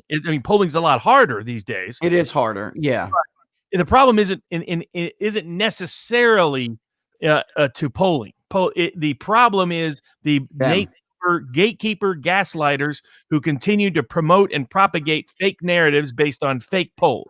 That's the problem. And the bottom line is here. I don't know if you saw it, but it was a great chart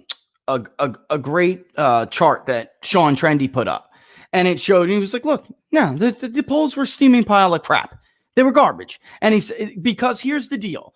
And this is what he was trying to say. He just didn't elaborate it on his Twitter feed, but he put up every state, and he was trying to show people where what states, how many states was Trump and Senate Republicans underestimated versus how many states where Trump and Senate Republicans were overestimated, right? There was only one state where Trump was overestimated, and I think 2 states where the Senate Republicans were overestimated, against a landslide of polling in every other states that weren't even competitive. Missouri, do you remember the Trump plus 4s in Missouri? Do you remember that? I mean, with Dave Washington, Alaska, and Alaska towards Biden.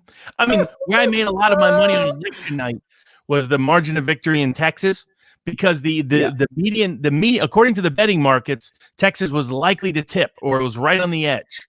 And so all I did was bet against Democrats winning by any margin and bet on Republicans winning by 4 or more. And because all of those were underdog bets collectively, made huge amounts of money just on that election.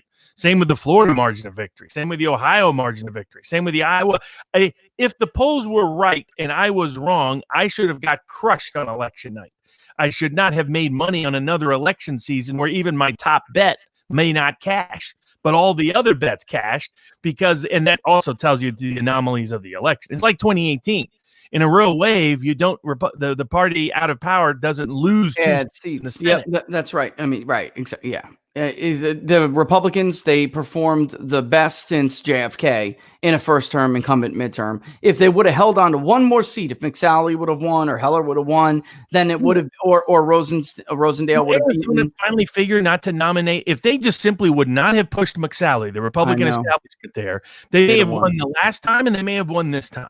I mean, it's amazing. And why do you pick a loser to put in a seat? I mean, that's where Trump's instincts are just great. He would not, if he had been the governor of Arizona, he wouldn't have said, "Hey, let's put the loser in that seat." That would have been his move.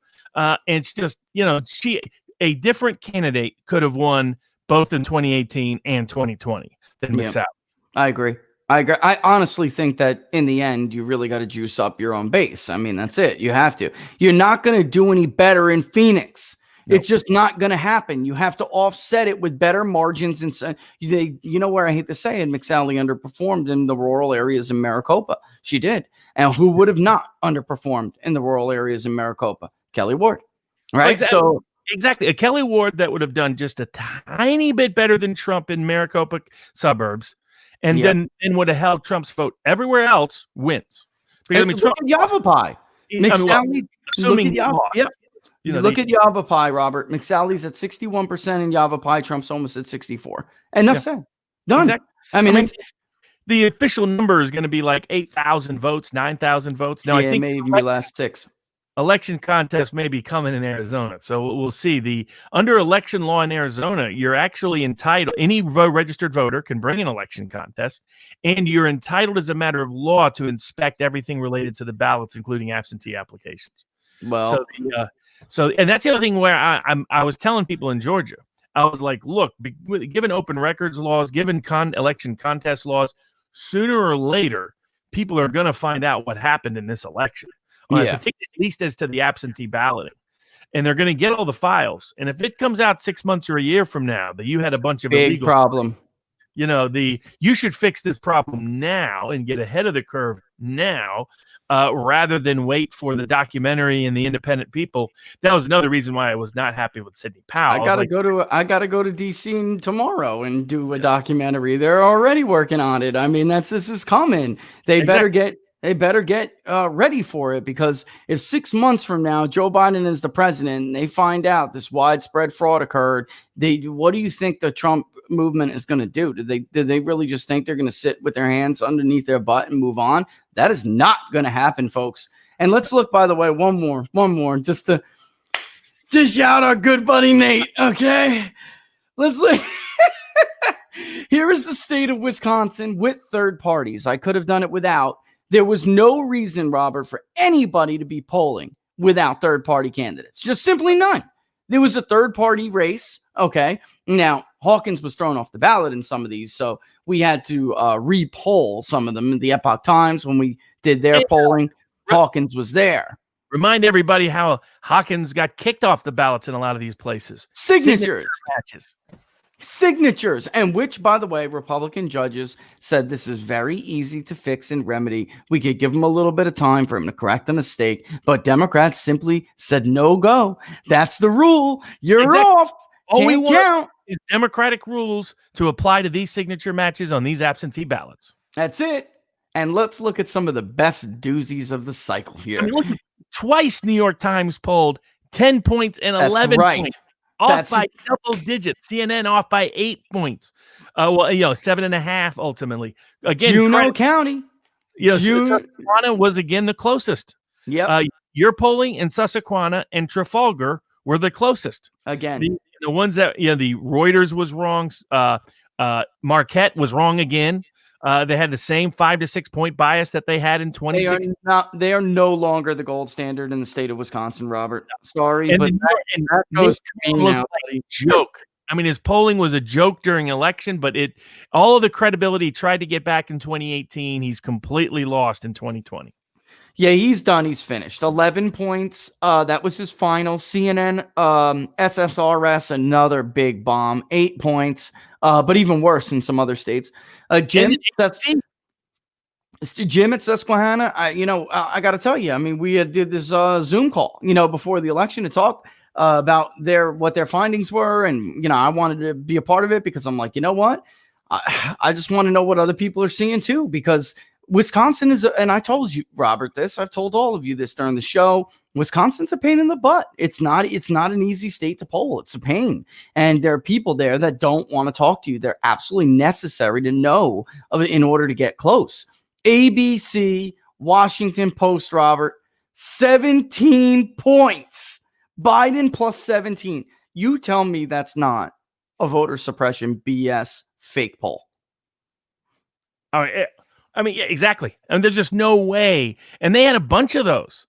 There were either ABC or CNN or New York Times had a bunch of just complete outliers that made no sense, that were just, there's no justification or explication for.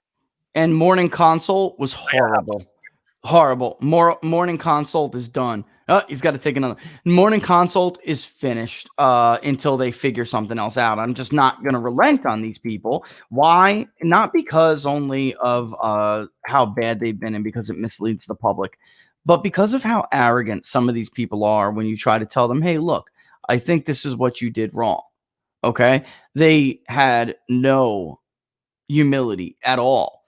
They just thought, you're wrong, I'm right, and that's it. Reuters was horrible everywhere, almost. In Michigan, Biden 52, Trump 42. Come on, not even close. Morning Consult had some real doozies. Let's look at some of them. Michigan, Biden 52, Trump 45. And again, with this idea of a sampling error, their sampling errors were about 2%. So they were not claiming that they would be, 8 points off, 7 points off. The bottom line here is that they're outside of their own sampling error with Biden above 50%. For those, without getting into the math weeds here, guys, what Morning Consult was telling you is that there is almost no chance that Donald Trump could win these states or even be competitive. Biden's above 52. It's over. In Pennsylvania, they were Biden +9, plus or minus 2%. Biden 52, Trump 43. And it just goes on and on and on. Quinnipiac, again, one of the worst. Iowa, Trump 47, Biden 46. And that was a herd at the last minute, a 7-point miss. In Ohio, they actually had Biden winning by 4 in Ohio. 3 days earlier, it was Biden by 5. And I'm telling you, when Robert comes back, I'm going to repeat this because I want everyone to know this. I am accusing them publicly. They use that same data set. They collected a few hundred more responses and tried to sell that as a different poll. They faked a poll. That's what I'm saying. They faked a poll. How do I know this? Why am I saying it? Why am I so comfortable? Because they got the same damn result, even though they're supposed to be publishing results with errors that are less than 3%, because they talked to 1,440 likely voters one poll, 1,186 the next. No, they didn't. They faked the last result. That is the same data set with a few hundred more responses that they tried to sell to you as a different one. In Florida, some got a little bit closer, but for the most part, it was look, there's Reuters in Florida, Biden 50, Trump 46. That's almost an 8-point miss in the wrong direction. You can't be that bad. You simply cannot be that bad and get away with it. Wisconsin probably going to be the worst out of the competitive states. And Wisconsin is hard to poll. But this is something we told you guys when we would go through all of these. You remember these? Michigan. Remember the distribution maps we showed you? Pennsylvania, right? This takes time. And then we showed you Florida. Here's our Florida, right? Compare that to Nate Cohen at the New York Times. He missed the damn state. Large, vast swaths of the state. That matters. No amount of waiting for education is going to fix that. No amount of waiting for education. He polled everywhere where if you were to go outside in Florida, everyone would look like this. That's who he spoke to. And he was not at all receptive to the idea, the possibility that he could be wrong because of that. Again, hat tip to at Real American for putting this together. This is all of his Rust Belt polling together. Those +10s, those +11s we just showed you. He didn't say Biden was going to win Michigan because there was going to be some ridiculous dump in Wayne County, or that he was going to win Wisconsin because there was going to be this ridiculous dump in Milwaukee that was going to put Biden over. Oh, no. Juneau County was going to go. Monroe County was going to go. Macomb County was going to go. Greene County, Pennsylvania was going to go. Look at Ohio down at the bottom, in between Pennsylvania and Michigan, off to the right. Trumbull County was going to go. Woods County was going to go. Every county surrounding Franklin was going to go. That did not happen. It didn't happen. So it's important to remember that. When they say, we were close. Let me bring up Ohio. And let me show you Ohio compared to this. And by the way, look at Iowa. One of the worst examples. Here is, and let's remove this. There's Ohio. That's what it really looks like.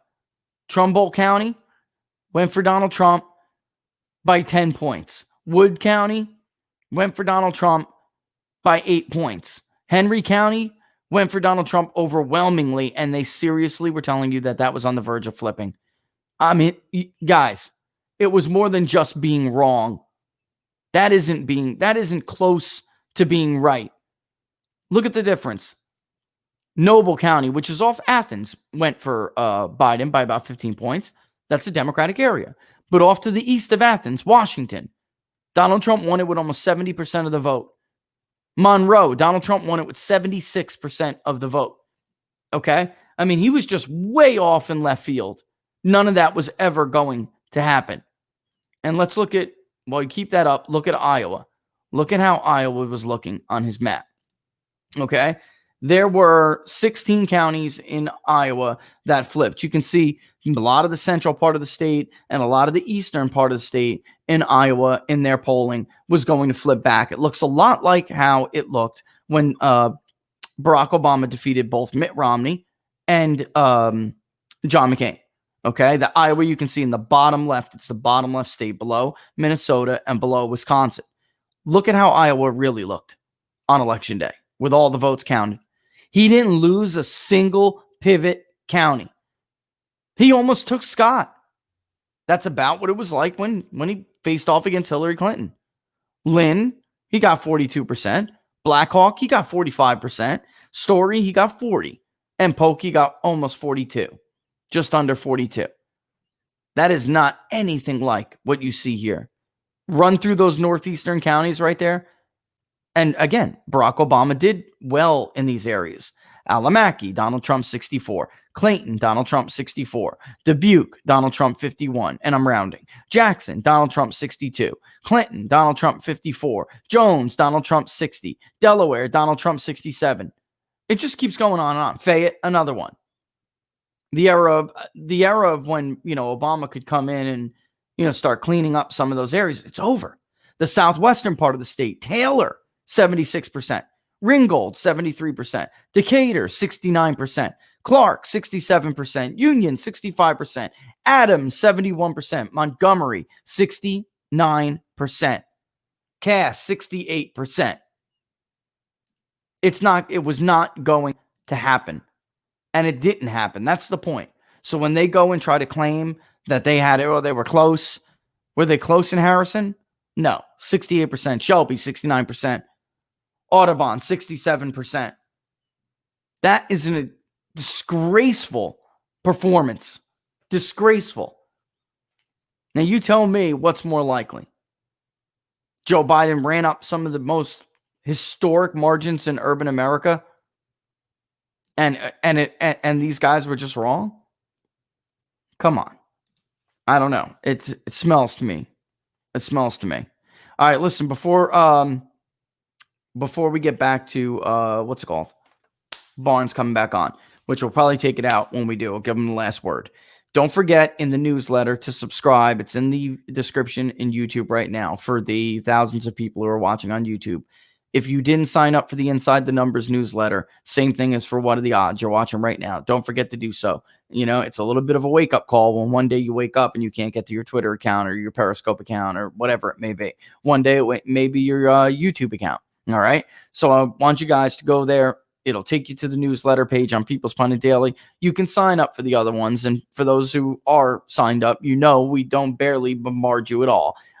This is really just for when in the event I need to email you and say, we're going to have to do the video only on PPD. We're going to live stream it on PPD through Brid, our player. That's what that's for. We need to be able to reach out and contact you there. Okay. Of course, the best way to support the show, guys, and we're dumping everything into it, is to subscribe to People's Pundit Daily. Economic stuff coming, more political stuff coming, of course. It's data journalism. At least get some data for your dollar. You could do that by going to ppdnews.us/subscribe. ppdnews.us/subscribe. Okay. And if you do, by the way, want to do a public poll for what Americans think about this, okay, then you could do that in the Venmo and the PayPal thing. We are going to raise money to do that because so far we got one from Rasmussen and we got one from Reuters. Rasmussen, I at least know the guys at. I can at least talk to them. But Reuters, after their pathetic performance, their pathetic election performance, should not be the only ones conducting polls about how many Americans think Donald Trump should concede, how many Republicans and Democrats and independents think that the election was stolen from him. They don't have the right or the authority to poll on something so important. They don't. They have destroyed themselves with that.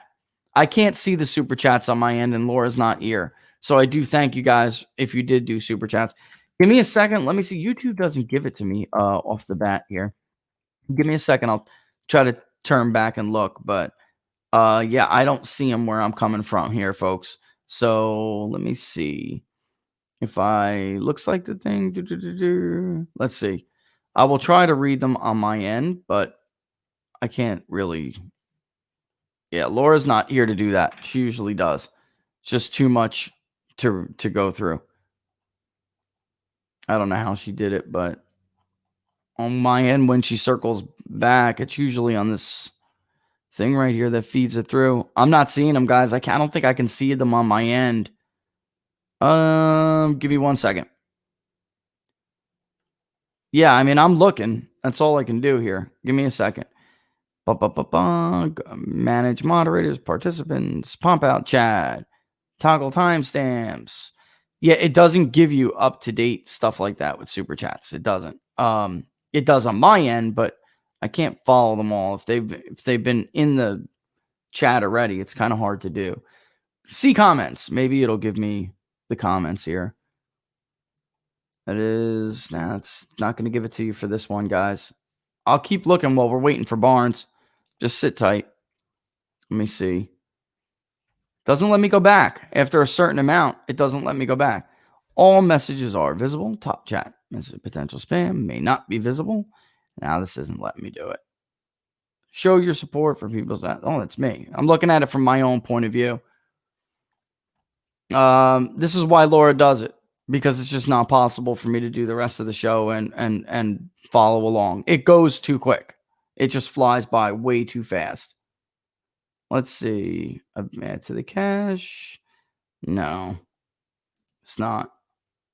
If somebody knows how to do it, I'll take suggestions, but hey, Robert, you there? Almost. Almost. Yeah, people are asking me to answer super chats, but Laura's not here to look at them. So normally she would give it to, because the damn thing just flies by way too fast to keep an eye on them, but I'm not seeing them. Once they go, they go. Let's see. Shift up, show. I don't know, guys. They could be in the ether. Some of them could be in the ether. And for some reason, they show up like tomorrow, and then you can see them tomorrow. It's stupid. It is, but it's the way it works. So if you don't catch them when they happen, which is what we have Laura for, then they're gone. Let's see.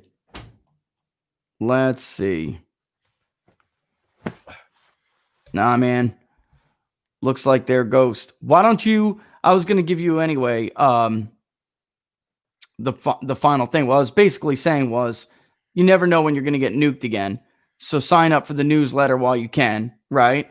And then also too, Reuters has a poll about whether people think that Donald Trump should concede and whether people think that the election was stolen or whatever. And Rasmussen did something similar. But if people want to, that the links are down there, and we'll crowdfund one, because after you blow an election as badly as Reuters blew it, Robert, I don't think they should really have to. I don't really think they should have the authority. It's amazing they even have the cojones to even try to put that up, but they do. Well, I mean, it's incredible. I think it's a great idea to crowdfund a national poll and ask questions like, do you think signature matches should occur? Do you think auditing the vote to make sure that there weren't more votes than voters? The kind of things the media would be polling right now if the roles were reversed. They would be showing 75, 80% of the country wants an audit of the vote. 75 to 80% of the country wants to make sure signatures match. 75 to 80% of the country wants a hand recount. That's what they would be polling on. They're not, because they don't want the world to know that fact. So I think it would be helpful to correct the narrative to show the country wants an audit of the vote. The country wants signature matches to occur. The country wants a transparent process. The country wants an open process. The country wants monitors to be able to observe it. The country wants to know that fraud didn't occur. The country wants to know that people want that anybody that was involved with fraud to be investigated and prosecuted. So that the country likes election contests that allow ordinary people to challenge an election if they have a problem with it. I think there's a lot of questions that we can show that there's mass support on for the president's position on this, and I think it would be useful if people want to crowd, because you'd be the only one doing it. No one else is. Yeah, nobody else is going to ask those questions. They're just not. They're not going to do it. I think if they were going to do it, they would have done it already, right? So why did we see those polls from Reuters at the time? Why, it was Donald Trump is putting election integrity in doubt. He's damaging election integrity. That was what they were saying. So the whole point of that poll was to get Trump to concede or to push the public opinion in the direction of him conceding. He should anyway. And that's it. I mean, they had no interest in the core, they had no interest in the core questions, which was, do you think Donald Trump has a point? Should only votes count that are verifiable, right? Do you think we should dump results at 4 a.m. when everybody is asleep?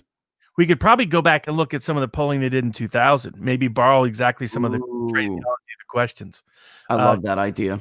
Yeah, because I think that would help. So I think, people want to crowdfund. I think it's a great idea, and even maybe more critical than election polling, because no one else is doing this polling at all right now. Yeah.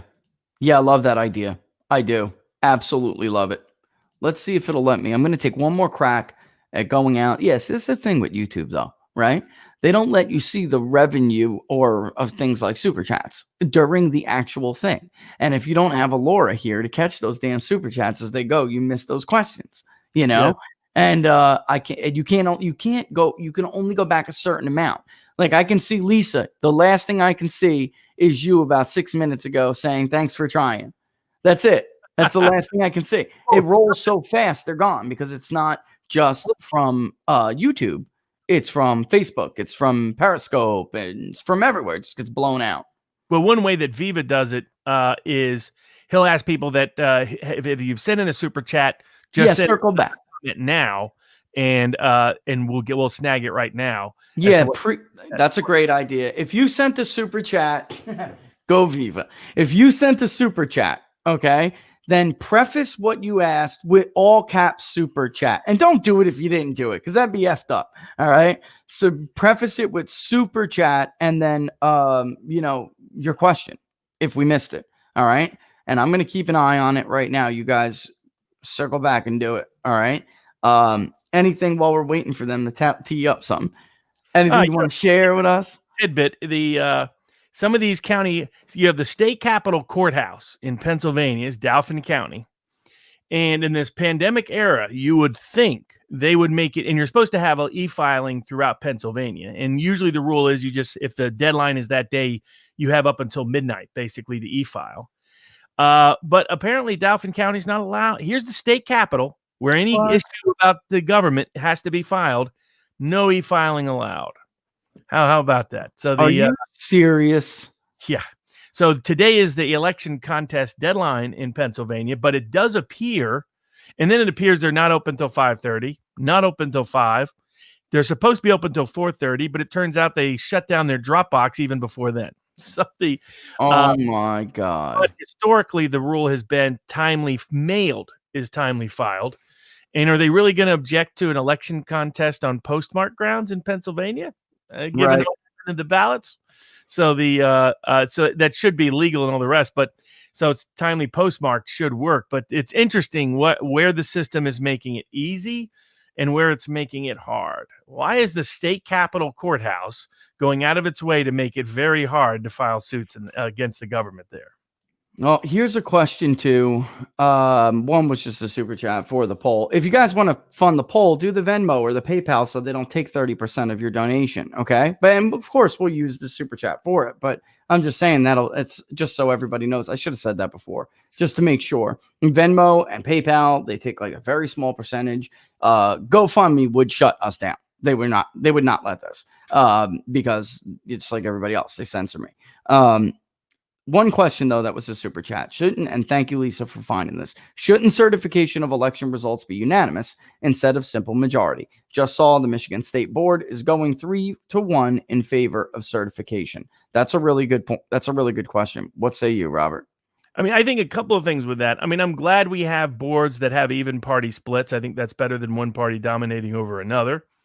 It is unfortunate but what this is exposing is over the last 20 years, especially after 2000, states like Florida try to really correct their system, but we also try to create standards and procedures across the board. The Congress passed legislation that created the United States Election Assistance Commission, which put out guidelines about how to do canvassing, how to do the original count, how to do a recount, how to do a recanvass. They're the ones who came up with the idea of risk limiting audits.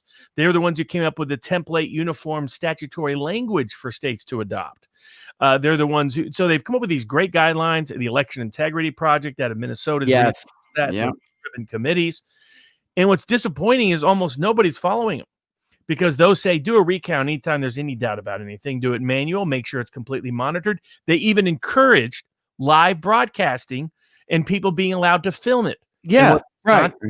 Not allowing people to film it. Not allowing people close enough to monitor. Not allowing people close enough to actually challenge or contest. They're doing all the opposite of what they themselves said were the proper procedures and protocols and guidelines.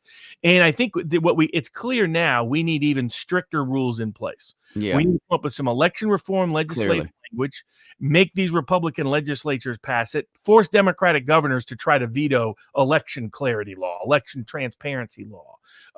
Good luck with that. I mean, they may, but that's going to put them on. Why are you afraid of transparency? Why are you afraid of openness? Why are you afraid of a free process? So because things like what should have happened with this canvassing board is there should have been time and opportunity for a meaningful hearing where everybody got to voice their concerns, right. and got to present evidence included in the record, and force these people then to make a real vote based on a real record. Instead of, only hearing a few complaints, excluding a lot of other people. Georgia was doing the same kind of thing today. They're just ignoring some of them too. I mean, just flatly ignoring. It makes it look bad. How do they not realize this? Like, I get the Democratic Party often these days just doesn't care. That's really where we're at, Robert, I guess. Yeah, but it's like you should, because someday down the road, the shoe's going to be on the other foot. Heck, Cenk Uygur in the left was there in 2016. Yeah. Why can't we just wait till an honest vote is done? We need recounts in all of these states. Yeah. I mean, there was Clinton's people behind that. Jill Stein didn't come up with the idea and didn't have the money to do those kind of recounts. And then, surprise, surprise, Detroit again has more votes than voters. Yeah, and just so people know, you can't check the analytics tab for the super chat when it's still live. It actually won't even show me your super chat until tomorrow.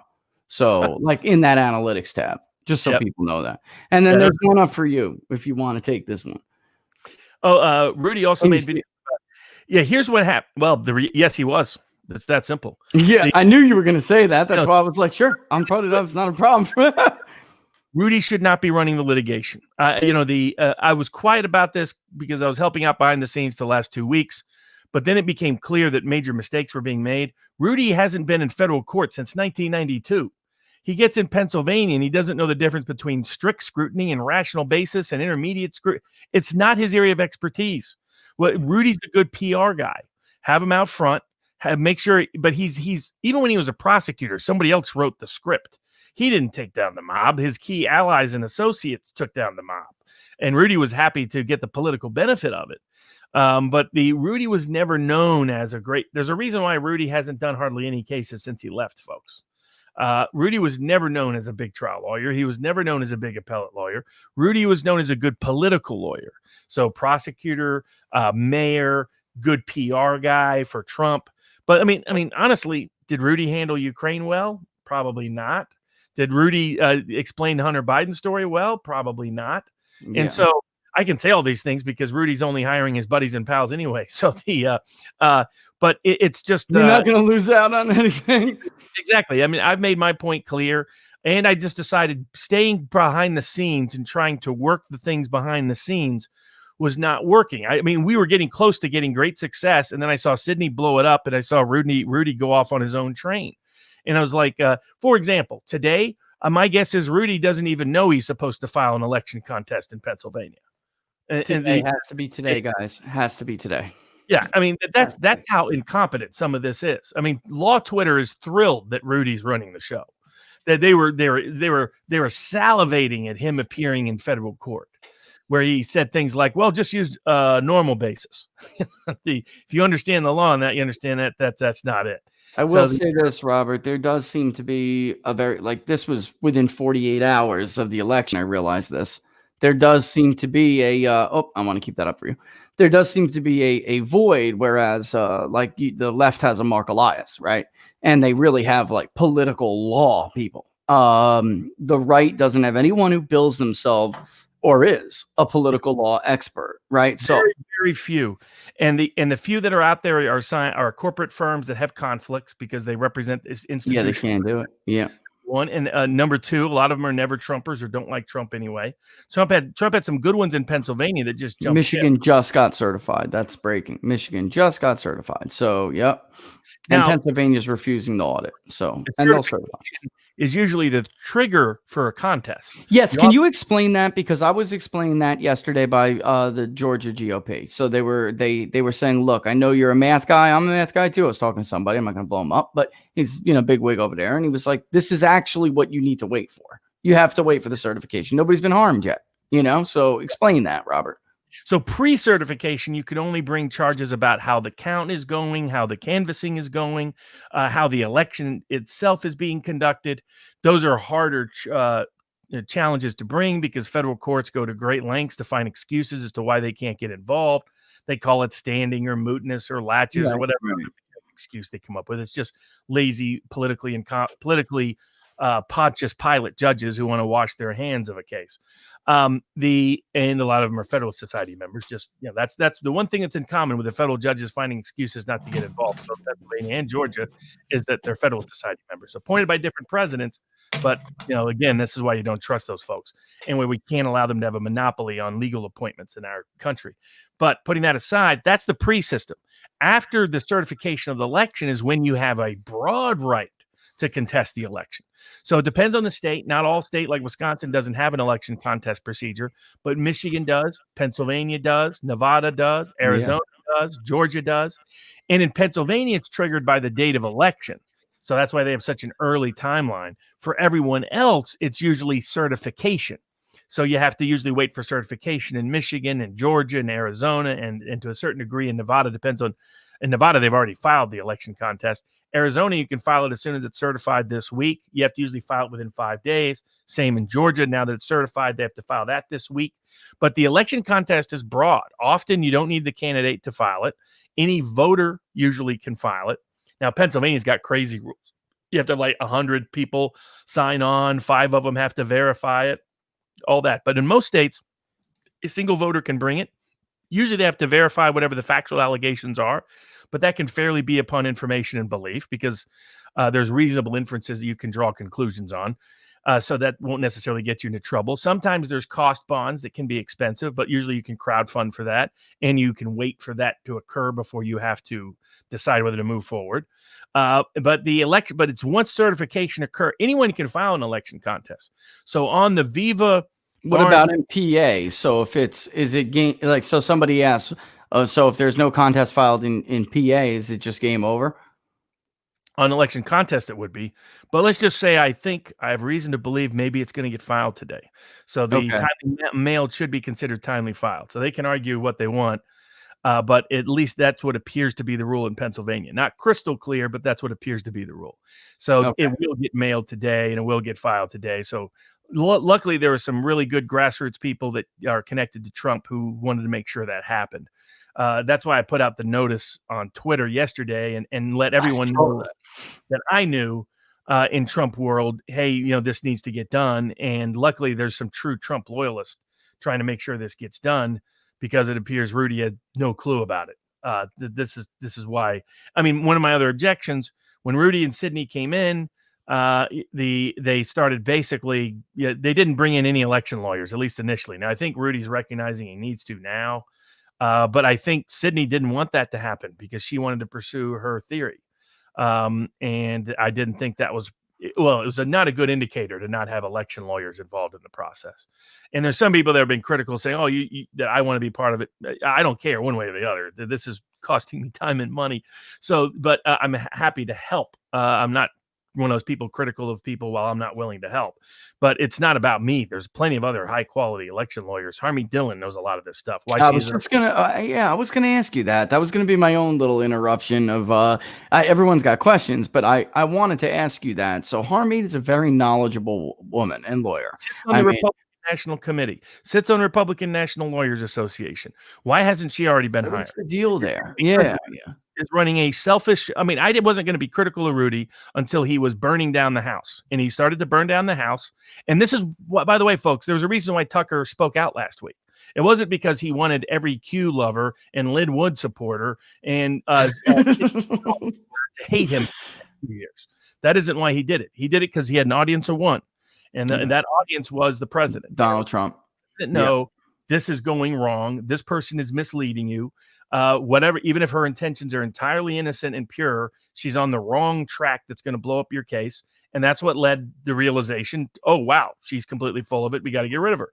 Robert, their team, his team totally heard me out. I mean, I really, there was nothing else. I know the difference between a journalist who's trying to smear you and trying to find something you have so they can try to discredit it. That is not what they did over there. I cannot validate anything that I'm hearing about Tucker. I just can't. He was so thorough with me. I mean, so thorough. The idea that, Tucker's and fair. He's the most open to voicing conspiracy theories of anyone in establishment media. Yeah. The idea that he does it, that this is now a double secret conspiracy and a triple secret. I'm sorry, folks. Smartmatic and Dominion are competitors. You want to know who has sourced most of the nasty negative stories about each other over the past decade? Each other. Dominion has sourced a lot of these Smartmatic terrible stories. A lot of them ended up wrong, but about Venezuela and the rest, it's actually Venezuela immigrants who started this, not Venezuela, but they got the Venezuelan government to use it because of their Venezuelan connections. Yeah, it's a big difference. Smartmatic was one of the people to question Venezuela elections, saying that there were anomalies that took place for Maduro. So the idea that they are communist rooted, this is not really true, folks. But a lot of those stories came from Dominion, by the way. Dominion, kiss my ass. How much money has Fox paid me? I don't block anybody, but you're getting blocked for that stupid ass comment. Goodbye. That's where they're going, folks. Hey, look, I understand. It's a natural, instinctual place. We have crazy elections. We have institutionalized corruption. We have gaslighting. But you should be careful, because if I was on the other side, I would plan a story like Dominion, because it's going to distract you. It's going to detour you. It's going to lead you into places that courts are going to laugh at you. It's going to lead to places that the press can disregard you. It's going to lead to the court of public opinion, the independent neutrals going against you. Yep. Be dismissive of you. Yep. It allows them to caricature your position. It allows them to ignore critical problems. And so it's exactly this is why they do disinformation campaigns. Which is what they did over 2 months when we were trying to say signature verification. It's unsolicited versus solicited. We were going through all these legitimate things, but they were using all of these little peripheral claims to squash the whole thing. So you find some peripheral claim that is just all out there and untrue, which the president helped. And then it would make my job a lot harder trying to unravel what the difference is. And then they would just use that to just junk everything you're working on anyway, when everybody knows why in Florida, for instance, we did it the way we did it. We were literally in a bipartisan fashion. It was a legit, in good faith effort to try to have trust in the integrity of our elections. And everybody knows the difference. But they use these things to, like Robert is saying, it's very textbook information warfare 101, folks. The reason why I got the Elroy books behind me, the American Tabloid Trilogy, which is the first one, American Tabloid. Second one is Cold 6000. Third one is Blood's a Rover. He gets into disinformation campaigns during the 60s. It's why they wage it. Look, the easy thing for someone like me to do is to be on the Sidney Powell Linwood parade. Sure. I'll get 1 million followers on social media. Yeah. I'll feed you the nonsense stories you want to hear, because you'll just suck it up. And then when the system inevitably doesn't deliver the remedy or the result, I'll just say it's corrupt and it's even deeper, the conspiracy. And if anybody exposes me or questions me, I'll say they're in on the conspiracy too. So that's the easy path. There's no fun in being hated and trolled by the Q crowd, and then add to that the Wood crowd, then add to that Powell crowd. The reason why we're telling you this is two things. One, going down that path will undermine the president's ability to get any remedy, either now or for future elections. And secondly, it's just not the truth. So if you want false news, fake news, you can go to anywhere. You can go to a bunch of echo chambers siloed on the left or the right, or institutional media. So they're happy to tell you fancy lies. Robert, I said from the Russiagate that just took place over the last 4 years. I said from the gate, I was like, look, I'll be willing to listen to anything, but you gotta read me in on it. I have to know what it's big. You have to tell me, you got to give me something. If there was any chance of this, I would have been thrilled to run with it. No kidding. As I dug in, it was like, this is not here. Basic things were being reported wrong. I mean, like, it was clear Sidney Powell didn't know how a lot of elections are actually done, because she really thought appeared to have really thought that all of the votes were counted by machines everywhere, and that the votes were only in the machines, that there weren't paper ballot proof of them. She was saying things that were which is not the case. She was saying 6%. That's why I was trying to explain to them what you're talking about with recounts and everything.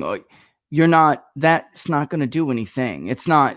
So audits, there are simple mistakes that can be made that aren't sinister in nature, right?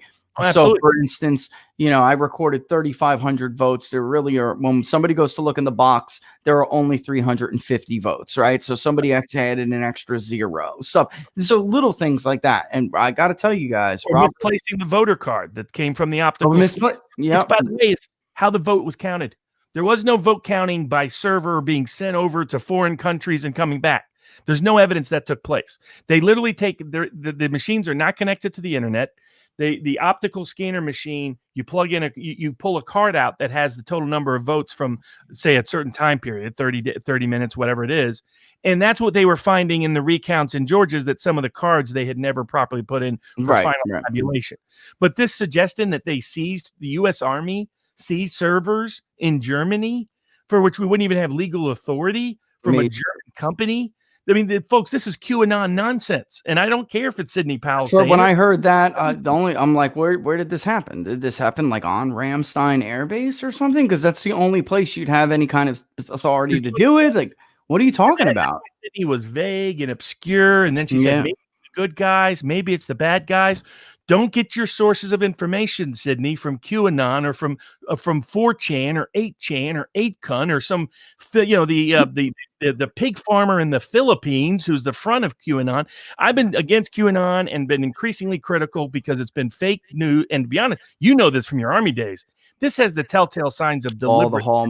All the hallmarks of PSYOP, man. It's got all the hallmarks of a PSYOP. And pig farmer in the Philippines as the front guy, because there's no way he came up with this brilliant psychological motivation. I mean, imagine Sidney Powell, somebody comes to you and says, hey, I'm a high-ranking general, I got all the secret information, but I only trust you to handle it. Don't let anyone else see it. Only you can have it. And here's the whole story. And we'll bring the evidence for you when it's time to file in court. Watch what happens when it's time to file in court. It sounds like somebody who doesn't. Primrose path. And part of this, people are asking, how could this happen with Flynn being in intelligence? Because Flynn's world has been influenced by QAnon for the last year. And I've been trying to get into that, tell them this is a bad idea. This is a bad path. This is misinformation. There is no secret Durham indictments coming. How did that work out, folks? Secret Sessions indictments. How did that work out? Secret Huber indictments. Remember that? This was all fake QAnon news meant to disable your skepticism about what was going on, disable your own crowdsourcing of information to take meaningful action, and to make you think the world was fine so that you would be whistling while the village got burnt down. There's some good ones in here. Let's roll through them a little bit because I don't want to miss them. Lisa's frantically trying to take screenshots to get them for me. Thank you for that, Lisa. It's binging in my ear one after the other. It's driving me crazy, but she's doing it. She's trying to do all of these issues brought up today just disappear if Biden ultimately prevails? Will the media on their side, will it be easy for them to broadly sweep this away? If so, then is it all lost? Here's the great genius of the signature matches. Yeah. If they don't allow us to look at signature matches, Trump for the next 4 years and all of his supporters get to say, if they didn't steal the election, why wouldn't they let us look at the signatures? That's a win-win. We either get a signature match, and I would bet the bank that they will not match. I was just going to say, and that's all we need in most of these states. Sometimes 2%, but a lot of it's 1% or less. That's nothing. That's it. I was just going to say, I mean, that's why I brought it up, and I started the show with the idea that if Gwinnett County alone, Robert, and DeKalb alone, if these states alone would just have returned to normal rejection rates, it's a comfortable win for the president. It's not even close. I think people just don't get that, And then 9,000 votes, 10,000 votes. That's it. There'd be big chunks gone. Yeah. Tiny in states that had 5 million, 2 million, 4 million, 6 million votes. So so that's why as long as we stayed focused, and Trump, to his credit, recognized this quickly. When he realized Sidney Powell was just wandering off and wouldn't give evidence to anybody, and Tucker reinforced that, he was like, I don't want to be undermined by this. We're going to focus on what's real. And if you notice, reading about the last 24 hours, signatures, observers. And guys, when I was on there, did he at all doubt what I was saying? No. And in fact, I should have brought that up to upload and run. He didn't at all. He was like, what you're saying is demonstrably true, because his team is looking at it too. I mean, it's just, you can't go, there's just no reason to wade into all these other things. What is the likely outcome of the third quarter? And then I'll get to you, Vin Knox. The third act. The person asking about because all good stories, I recommend people read a book called David Mamet, 3 Uses of the Knife. It's about the neurological need for narrative and the way the knife plays in a blues song as a way to articulate it. There's also a great masterclass with David Mamet.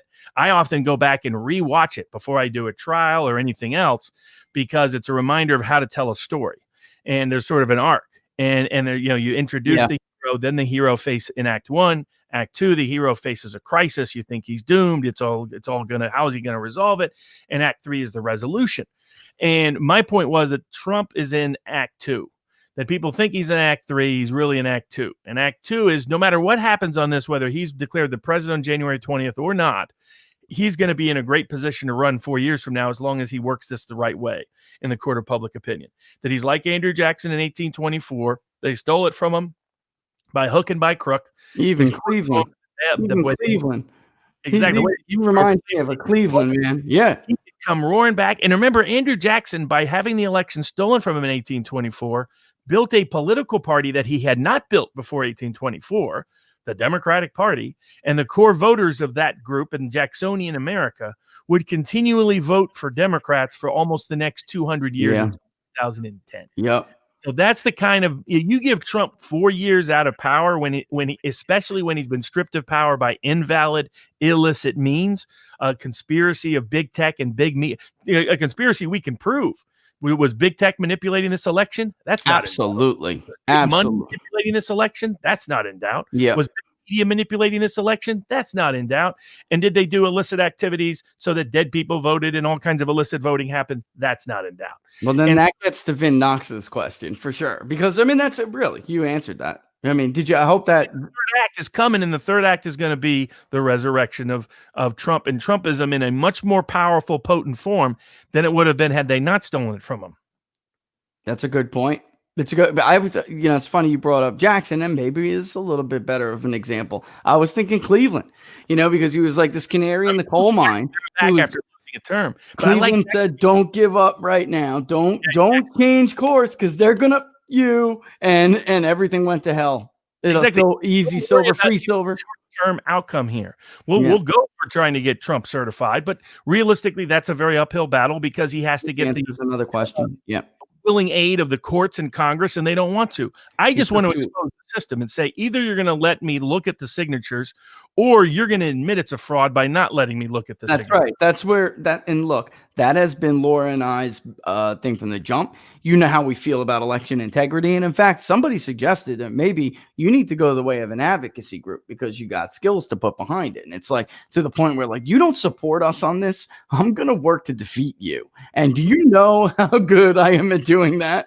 And if so, you're going to support this law, or you're going down. And this that's is a great opportunity to purge the establishment of its political actors, put in power a real network of a Jacksonian political movement that's in Trump's style of politics, Yep. and let Trump use that to build a real network, a political machine that can last, that is tangible, to purge the bad actors, bring in the good actors, and that can happen across the board. When I was down in Atlanta, I was talking to the Georgia Republic. I was like, how is it possible that the guy that's been the most right in the last 4 cycles still doesn't get hired by the top campaigns? Yeah.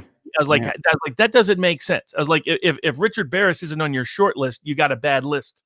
And the point is, why that is, though. These are friend-based. because they're guys patting each other on the back. That's all they are, guys. That's what they are. They're guys patting each other on the back. That's why where was the data team in Georgia for Trump? The data team went AWOL. Well,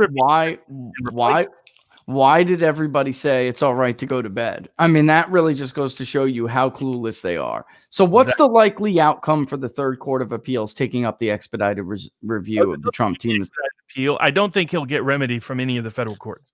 I think it will be an uphill battle to get remedy from the state courts. I think it's worse in the state. U.S. Supreme Court, I think, will take inaction because Pennsylvania Supreme Court is just getting so egregious. Yeah.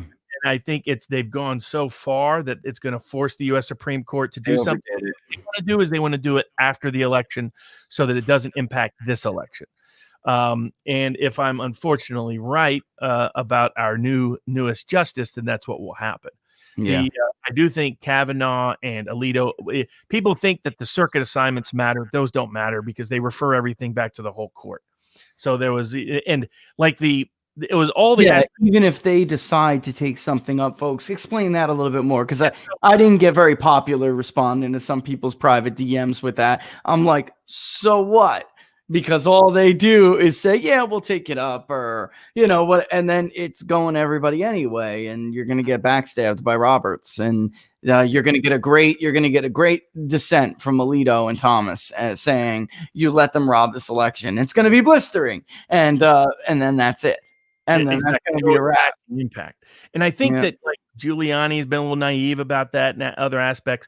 You had to win in the court of public opinion to even get anywhere with courts. Yeah. And the only way that's where my view all along was, ask for a remedy that sounds obvious, where if they don't give it to you, it sounds ridiculous.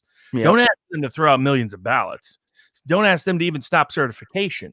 Say, all we're asking for is to delay certification until there's been an audit and an accurate and an independently confirmed signature match and independently confirmed. That seems to be such an easy path forward, Robert. I don't understand. Yes. How does a judge then deny it? They know if they deny it, the whole world's going to think. And folks, they don't like to get involved in this stuff. You really have to understand that. Some of what they were asking them to do was just unreasonable and never going to happen. And then the longer you wait to do it, it makes it worse anyway, which was from the beginning when people came to me and said, well, what's going on? What should we do? I was like, you have to get somebody right now to essentially stop the process. These ballots were not segregated. These were not treated equally. Then they were building, I don't know, their case is what I kept hearing. We're building a case, but there was not a whole lot to build, Robert. I mean, we knew these things happened. We knew they transpired.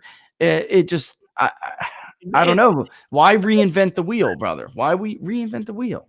Exactly. They fell into the trap of, we have to prove massive fraud. We don't have to prove massive fraud. All you have to prove is that there are more illegal ballots cast than the margin of error. Yeah. And it doesn't matter why they were illegal. They could be entirely innocently illegal in the sense that the person didn't plan on sending it late, didn't plan on failing to sign it correctly, whatever. We have rules. If you don't abide by those rules, your ballot doesn't count.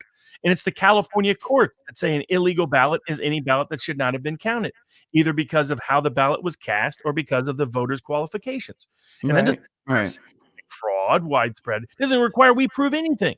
All we have to show is inferential evidence that it could have occurred because they have all the evidence. We can't prove the signature match didn't occur when we weren't allowed to look at it. We can't confirm that the ballots were improperly counted when we weren't allowed to monitor them. And so the script should have been reversed and always needed to be. But I'm going to be putting up exemplars of contests. so that and I will not assert any copyright on them. So anybody can cut and paste for them and file their own. And if you believe the Dominion stuff or anything else, you can pursue that theory. You can file your own election contest in Georgia, your own election contest in Arizona, your own Because people can do it. You have standing as a voter, right? Exactly. Is that how it works in those states? Absolutely. You just verify it, file it. This is an underutilized remedy by ordinary people, mostly because the system has done a very good job of not letting them know they have the power to do it. But I would love it to see thousands of people file election contests. Wait to see courts have to throw them all out. Bogged down like that. And then, you tie it up. By the way, Democrats use these kinds of tactics all the time to great effect. If the roles were reversed, we'd have a million election contests. Absolutely, Robert. They stopped the man's first year of his presidency. Every damn action he took, everyone and their mother filed something, right? Even though, this would get thrown out. The point was, it was their goal to bog the judiciary down to the point where it couldn't even operate anymore. And that's it. Here, this one's for you. I'll take the next one. But how does the SDNY's desire to put Trump in jail and his family affect his chances in 2024? That's actually a really good question. I mean, I get that they're trying to threaten that, and they're threatening to try to deter him from looking at it. Trump's not the kind of guy that gets deterred by that. So and all of those threats are bogus. And so they're probably right. They're really blowing hot air. They're going to rally Trump's base, and it's going to expose how corrupt they are. So, I mean, the system's weakness is they keep going too far. They keep going further and further and further and weaponizing everything against people. And in time, that's going to backfire. If this election wasn't a big warning flare, you were supposed to pick up a bunch of state houses and state senates. Didn't happen. Some.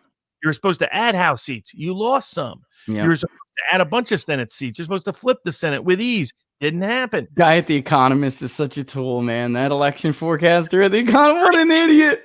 He looks so stupid again. People were, and they have no skin in the game. Because, I mean, Nate Silver get fired. Sarcastic response to Don Jr. that Nate Silver would still have a job. And my response was, that's the problem. And that's exactly right. Be fired because you're an incompetent fraud. Yep. It is a risk, but that's even more reason for Trump to build a real network, make Trumpism a movement, not just a man. And institutionalize it the way Andrew Jackson literally created the Democrat Party in 2024 and 1828. Create a new media network. Maybe buy One American News Network, maybe Newsmax, maybe some hybrid, maybe something in between. But do Trump TV and create a permanent populist outlet in media space. I don't know that's his way forward to me. I mean, I'm not some big branding expert, I do research for branding, but I'm saying I've never branded my own name like Trump is branded. I don't know what other path there is. He go back to the high-end world. Fox killed themselves, man. They killed themselves. Oh, yes. He could destroy Fox. He could ruin them forever. I mean, that's it. He could ruin them. I would love to see that. There's nothing. The Murdoch kids got it coming for them. Yeah. And so I would love to see that. So they need is one point, one bad decision where they don't stand up for Laura, they don't stand up for Tucker, and they're finished. It's over. Gets Tucker to walk. Or he gets him to walk. Yeah. That he's been looking at that about a year ago, he decided he didn't care. And he was going to talk about whatever he wanted. And and that was it, whether Fox liked it or didn't like it. And they've mostly given him carte blanche because, of course, he's a huge moneymaker. They can't lose him. But he shows that it wasn't Bill O'Reilly. He's way outdone whatever. Better. Last October, he blew O'Reilly's record out of the map, man. I mean, it's like 6 million almost. It was ridiculous. I mean, live, it's a populist party moving forward. Yeah. And that's what the magic of O'Reilly, Robert. That was the magic of O'Reilly. It wasn't that he was right wing, like everyone. They totally analyzed that incorrectly. O'Reilly, people knew, came from paint. Unlike Sean, really came from painting houses. He was in, part of. If you're from New York, you know where O'Reilly's talking about. Old Irish Catholic, working class, and he was very successful. Worked himself up, but still spoke like an average working class man, and shot it from the hip. Or at least what he thought was straight. I don't always agree with him and didn't, but at least I could tell that what he was saying, he thought was the right, that he thought it was straight down the middle, and that he was giving it to folks straight. That was a populist undertone. That's what made him so powerful, at that slot. That really, and that was it. Tucker just took it to another level. You know what I mean? Oh, and yeah. So, and he added a younger audience to it. which brings me to this one. How cool is the GOP in general with this deal, you think? I think they're very cool with it. I think they wouldn't even have lifted a finger, and you wouldn't even have seen a tweet from Mitch McConnell until David Perdue and Tom Tillis got in trouble, because they were all right with filling in the bubbles at the top. But what happened in Georgia is those bubbles started making their way down the ticket. And that's what happened over there, right, Robert? You freaking know it. And they didn't give a damn until that happened. And then they jumped on. Runoffs in Georgia, they're probably scared all right now. I mean, it's because they would like to just move on to the runoffs, but they know what they like is Trump voters without Trump. That's what they would like. That's what they want. Exactly. That's so true. That's exactly what they want. And I will tell you, and I started it off before I brought you in, Robert, earlier in the show, that what Carl Bernstein reported is like half true. Now, Carl's doing what Carl does, which is he basically takes some element of the truth and then exaggerates it, exacerbates it, sensationalizes it. There, I'm sure, is no doubt some senators who probably did question Trump's fitness for office. But when Tim Scott, I know it. Tim Scott is walking around for 4 years telling people, in the end, the Republican Party will be better when Trump is gone. I like his policy, but he hurts us with this racial stuff. In the end, you were wrong, Tim. You were wrong. Completely wrong. All right. And now you should know that instead of just running. A fair number of them do recognize that. They do. Yes. Trump did as well as he did against ridiculous odds. Has shocked a good number of them into being like, wow, Trumpism really works. We were wrong about that aspect. Now, a lot of them still don't mind moving on in the world past Trump. And particularly the part of the problem is you have all these political types who all they're looking for is their next job. They're people who grew up watching West Wing on TV. That's right.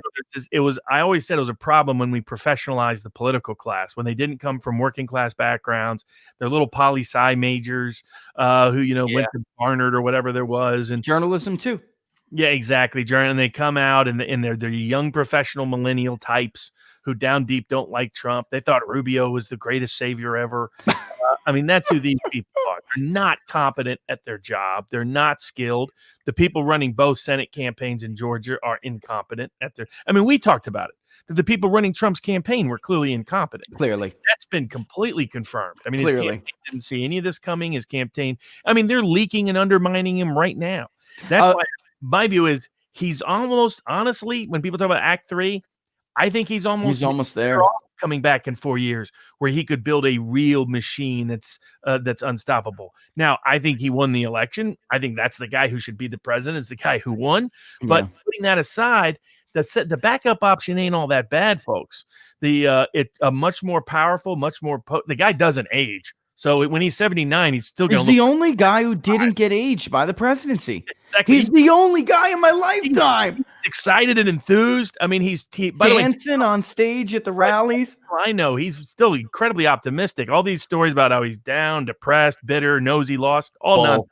He knows he won. Number one, he just doesn't know how he can prove it. That's curiosity. How do I prove it? And number two. He's not worried at all. He's like, okay, if this goes this way, I'll just come back in 4 years. And by the way, to the person's last question, how cool are they with it? I'll tell you right now. I got a lot of friends, guys, give a lot of money to a lot of politicians.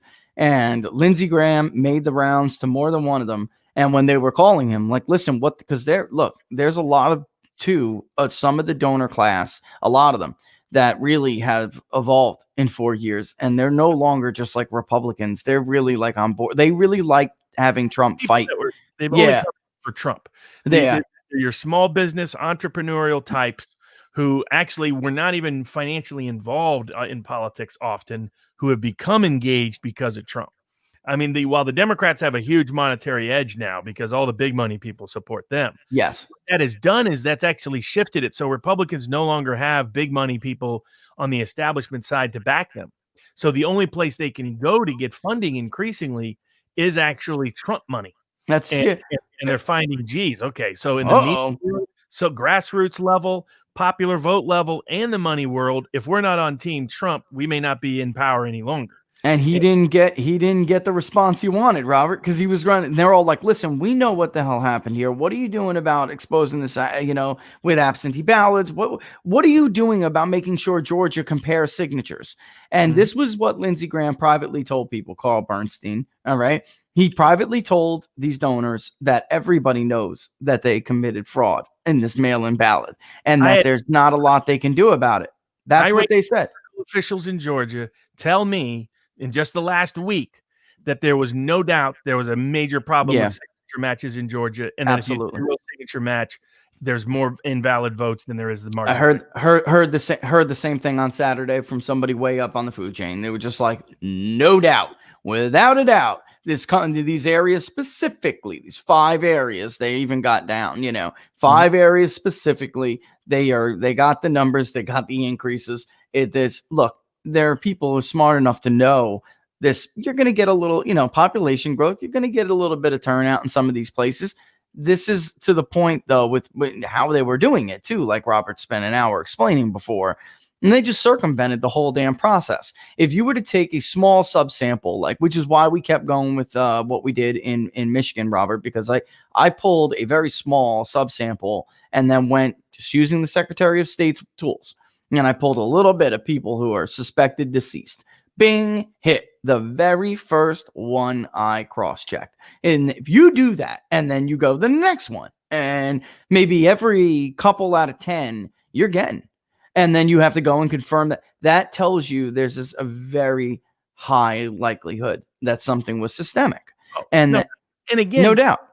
When Lynn Wood's suit just put in some of the facts that I wanted in there and some of the legal remedy that I wanted in there about signatures, all of a sudden Mark Elias felt a sudden need to appear in the case personally. Yep. So the Lynn, why did he worry about Lynn Wood's suit? So it's because they know the signature matches expose them.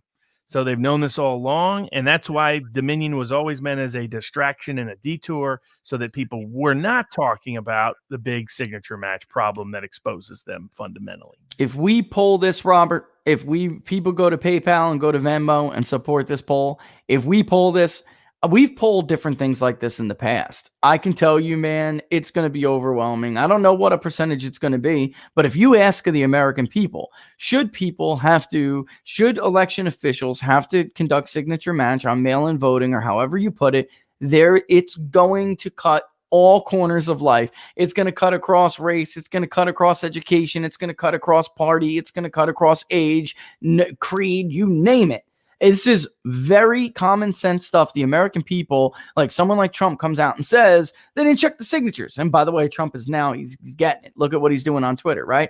It's all about the signatures, he tweeted before. It is all about the signatures. Absolutely. And any American, no matter where you are, what you are, unless you're a diehard partisan who just doesn't give a damn how you win, then you're going to be in the minority, period. You're going to be in the majority. Somebody with funny numbers and them saying, don't worry, but whatever you do, please don't audit the books. I know. It's crazy. It's great. And by the way, this person right here, I guess Rush said it today or whenever, but he said, this is their political life is already on the line. If they don't stand up now and make unelectable decisions, they will become unelectable. There's no doubt. I've been telling everyone who calls, guys, this is how I explain it to them. You may not like Donald Trump. This is not even about Donald Trump, in truth.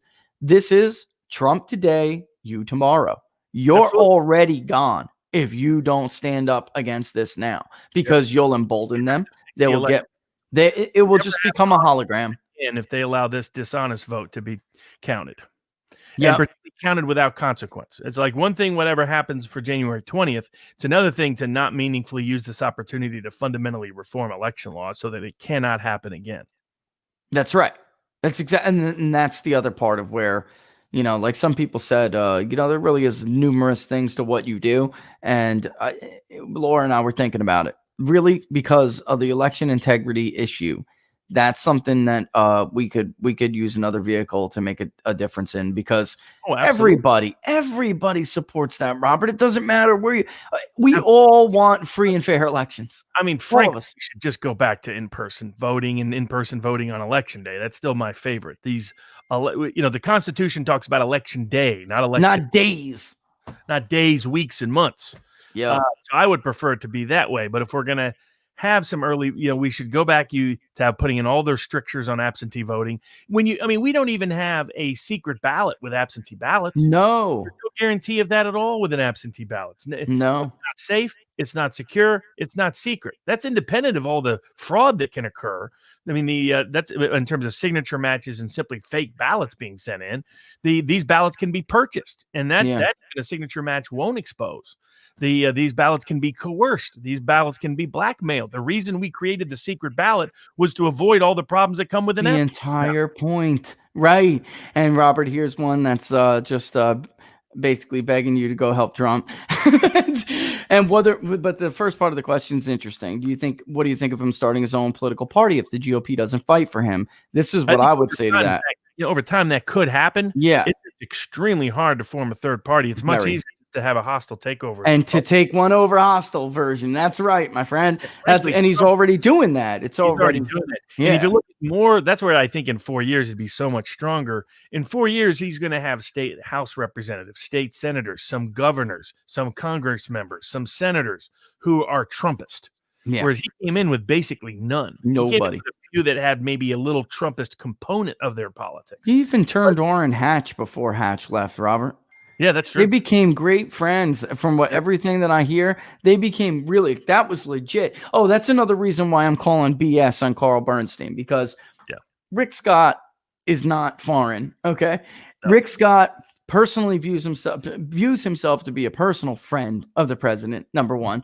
And number two, I could see Rick Scott talking some trash because that's who he is, right? But not like, I'm concerned about his mental fitness. This is where you just go from an element of truth to Carl Bernstein just creating and fabricating crap. I do know Rick Scott, is like, it's because of me we did so well in Florida. I know that's Rick Scott. That's kind of thing Rick Scott will do. But after 2020, Trump did better than Rick Scott did. Yeah, he did. And he was like, basically lock it.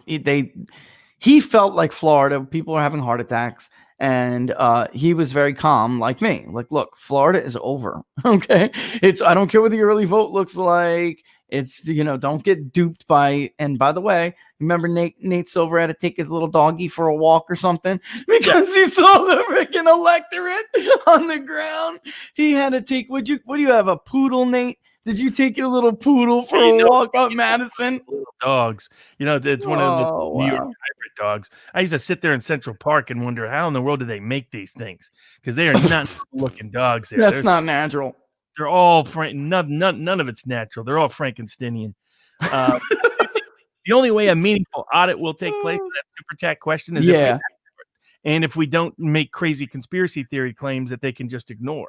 If we make serious, sincere claims, then we have a shot at it. And here's my view. If they don't give it, that's proof for Trump that they stole it.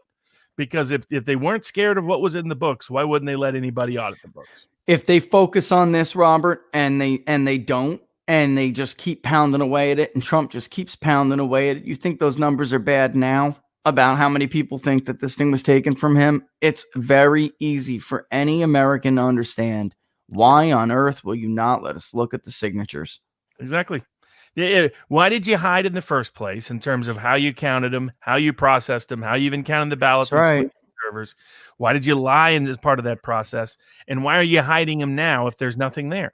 Yep. If it's all clean and all neat and not problematic, then let us see the ballots. Let us see the signatures. That's it. Right. It's that simple. It really is that simple. There's no other. There's, again, just like the 3 bullet points we showed you for 2 months leading up into this quagmire. There's no honest or reasonable explanation. There's only one conclusion, and it's the same thing like Robert said before.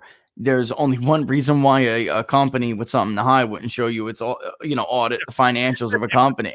Numbers came out. When I told people, I said, if I'm wrong, I'll find out within a couple of days because they'll all be happy to do a check.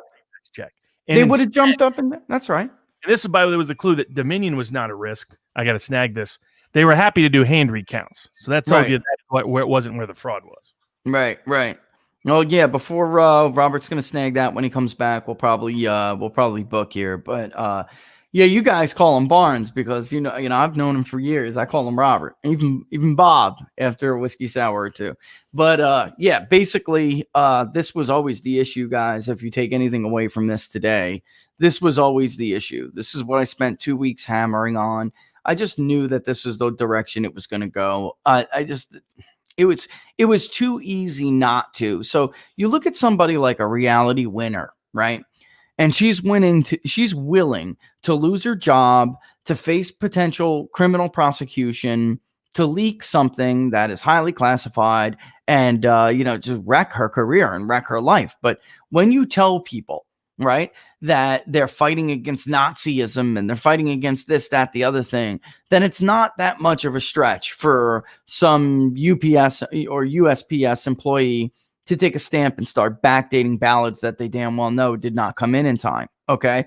It is not too much of a stretch to imagine somebody in Macomb County getting 6 ballots and deciding, you know what, I'm going to fill these in. I'm going to request these and get them. Right. Or to try to say, well, I filled in my absentee ballot. Let me see if they can't catch me if I go online, go in person and do it. And in fact, there's several in Fulton alone where you could see people showed up to vote in person and that was recorded. So, I mean, these things did happen. So they were willing to take those risks. If somebody like a reality winner, if somebody like Mr. Wolf at the Senate Intelligence Committee, who's been there for years, the go-to guy, is willing to risk his life, his career, his freedom, these people demonstrated that nothing was beneath them in their pursuit to defeat and destroy this president. Nothing was beneath them.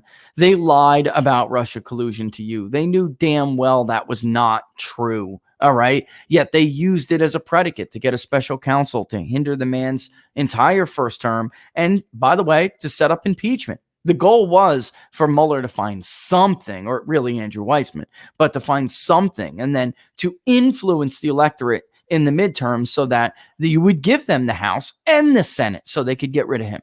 Right? They have demonstrated they are willing and able to do anything.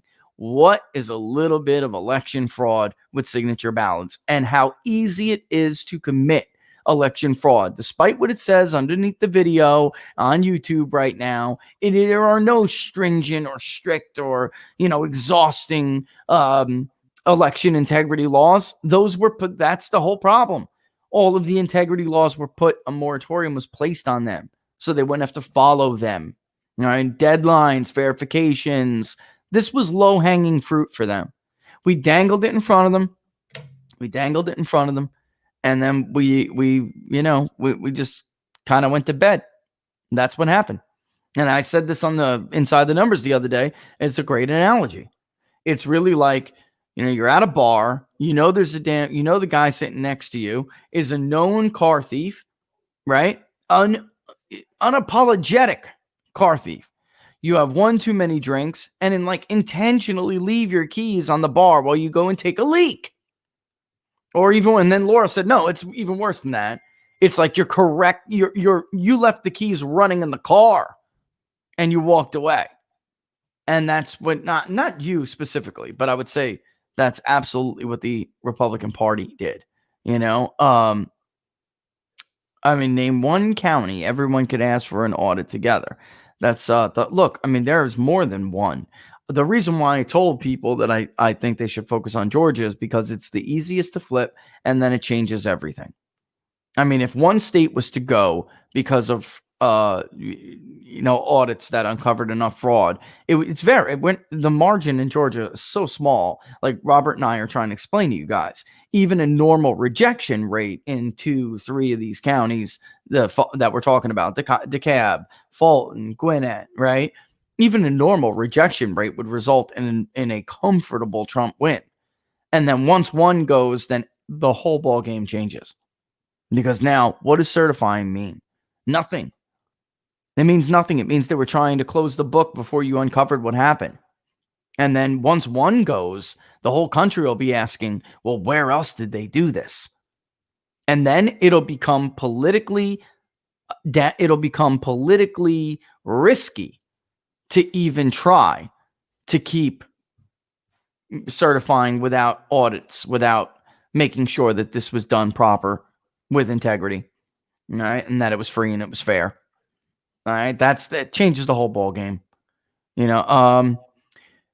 We went over this a little bit before. Question about ballot. It was like, what's the story about the pristine ballots in Georgia with perfect bubbles for Biden as if ink stamped or printed? And Robert and I were talking about this before, that this is really where it shows, especially if there's an undervote, that basically what we've seen in prior indictments before in past. That's why something like that always raises an eyebrow to somebody, because it's not by party that they do this. These kinds of electioneering, it's by money, for money. So somebody was specifically paid in a certain race to come up with these extra ballots, and it won't affect every race on the ticket, because one, you don't want to, you just don't want to do that. It's extra work. And number two, you weren't paid to do it. You're giving somebody a service that they paid to get. All right. So that's why when all of a sudden you see that, it raises eyebrows, and always has. And in fact, if you look at the case that was in Pennsylvania before the election kicked off, they called it vote ringing. It's very different in different states, but that's exactly what that scam was. And it included the corruption of election judges, ward officials, you name it. I mean, it was down the line.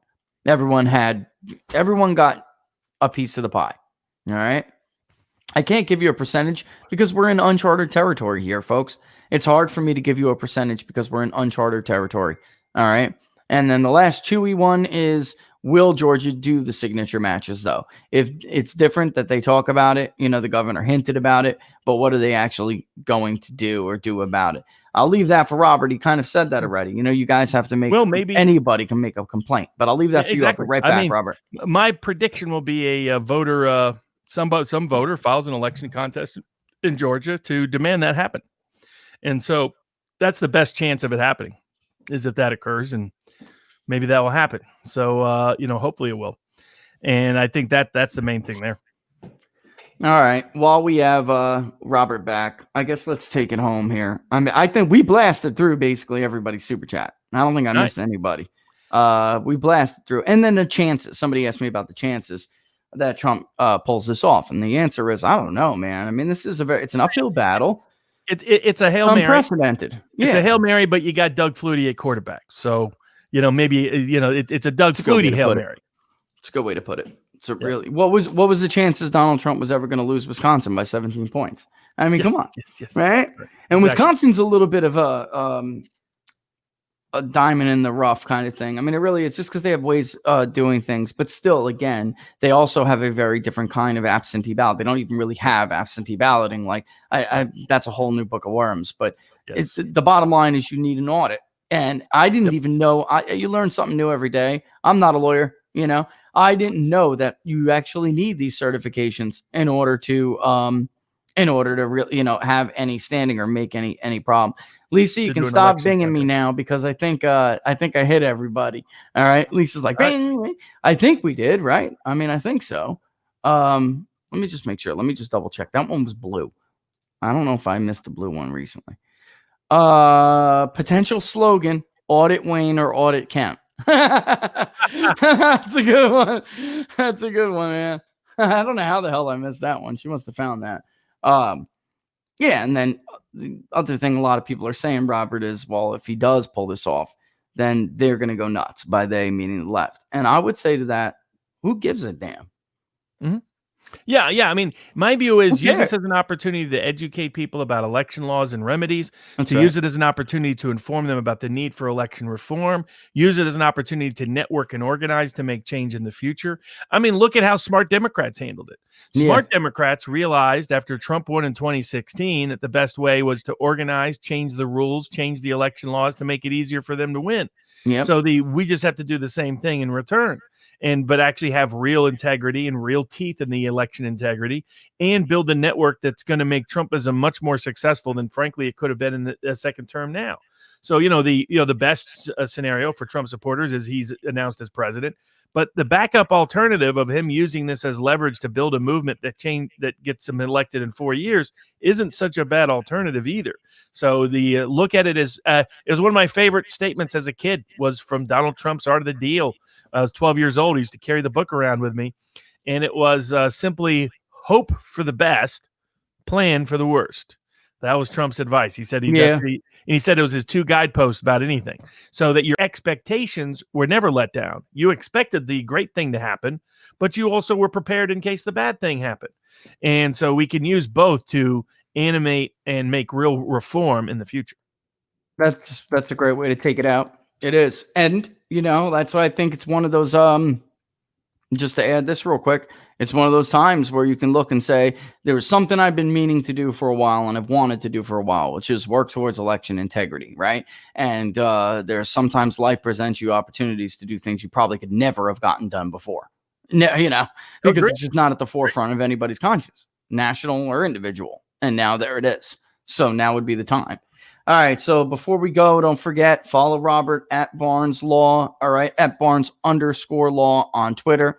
Robert, why don't you pitch the community? Because so where I'm answering questions where I'm answering questions on a regular basis is I created a community on Locals. So it's vivabarneslaw.locals.com. vivabarneslaw.locals.com. And for subscribers, it's like $5 a month, providing unique insight every single day, answering questions. And if you want to hate troll me, I'll actually read it there. If you're really mad and you're a Q fan or a Powell fan or Wood fan, but you will have to subscribe in order to make sure I read it. But that's where to go, and that's where we're providing sort of creating a community, and also people provide all kinds of interesting intel. We're getting some of the good data points coming in there, some good analysis coming in there, good anecdotal evidence coming in there. The guy who created here'stheevidence.com was a member of that community, helped create it and uploaded all these affidavits. And it was a place where people could crowdsource information and review all of the available evidence in a one-stop shop location. So it's a way to help. It's part of institutionalizing this network of populist reformers and outsiders who want to see a little d-democratic system culturally, economically, and politically come to life against the powers of big tech, big money, and big media. And one small step, as the Chinese like to say, on every long journey starts with one small step. That's right. One small step is that Locals community to help make that happen, to bring people together, network people that are similarly minded and have similar objectives. That's it. That's exactly. That's one of my favorite. That's one of my favorite Chinese quotes. It really is. All right, and don't forget, of course, the newsletter thing, guys. That's important because you can see how quick they can. I think that was my follower count was rising, and that was a shot across the bow. Maybe next time we won't be so lucky, right? So sign up to the newsletter. This way, if something happens, we could at least reach out to you, right? It's in the description link. All right, and then of course the poll. I'll do it if you fund it. We need to ask some real questions, and you watch. Like I said, you watch the consensus in this country for just common sense election integrity laws. You watch. They're not asking those questions for a reason. And if they did ask them, they spiked them because they didn't like the answers, right? That's even very possible. After what we witnessed this cycle, I would put nothing past these scumbag frauds anymore. Nothing. All right. So with that, we're going to kick rocks. We'll be back next week, right? We'll be back next week. All right. This is great. We're back, folks. I can't tell you how many people were like, when are you guys coming back? Well, here we are. All right. So, Robert, thanks for joining us. With that, I'll let everybody go. And Inside the Numbers tomorrow, 10 a.m. All the best, folks.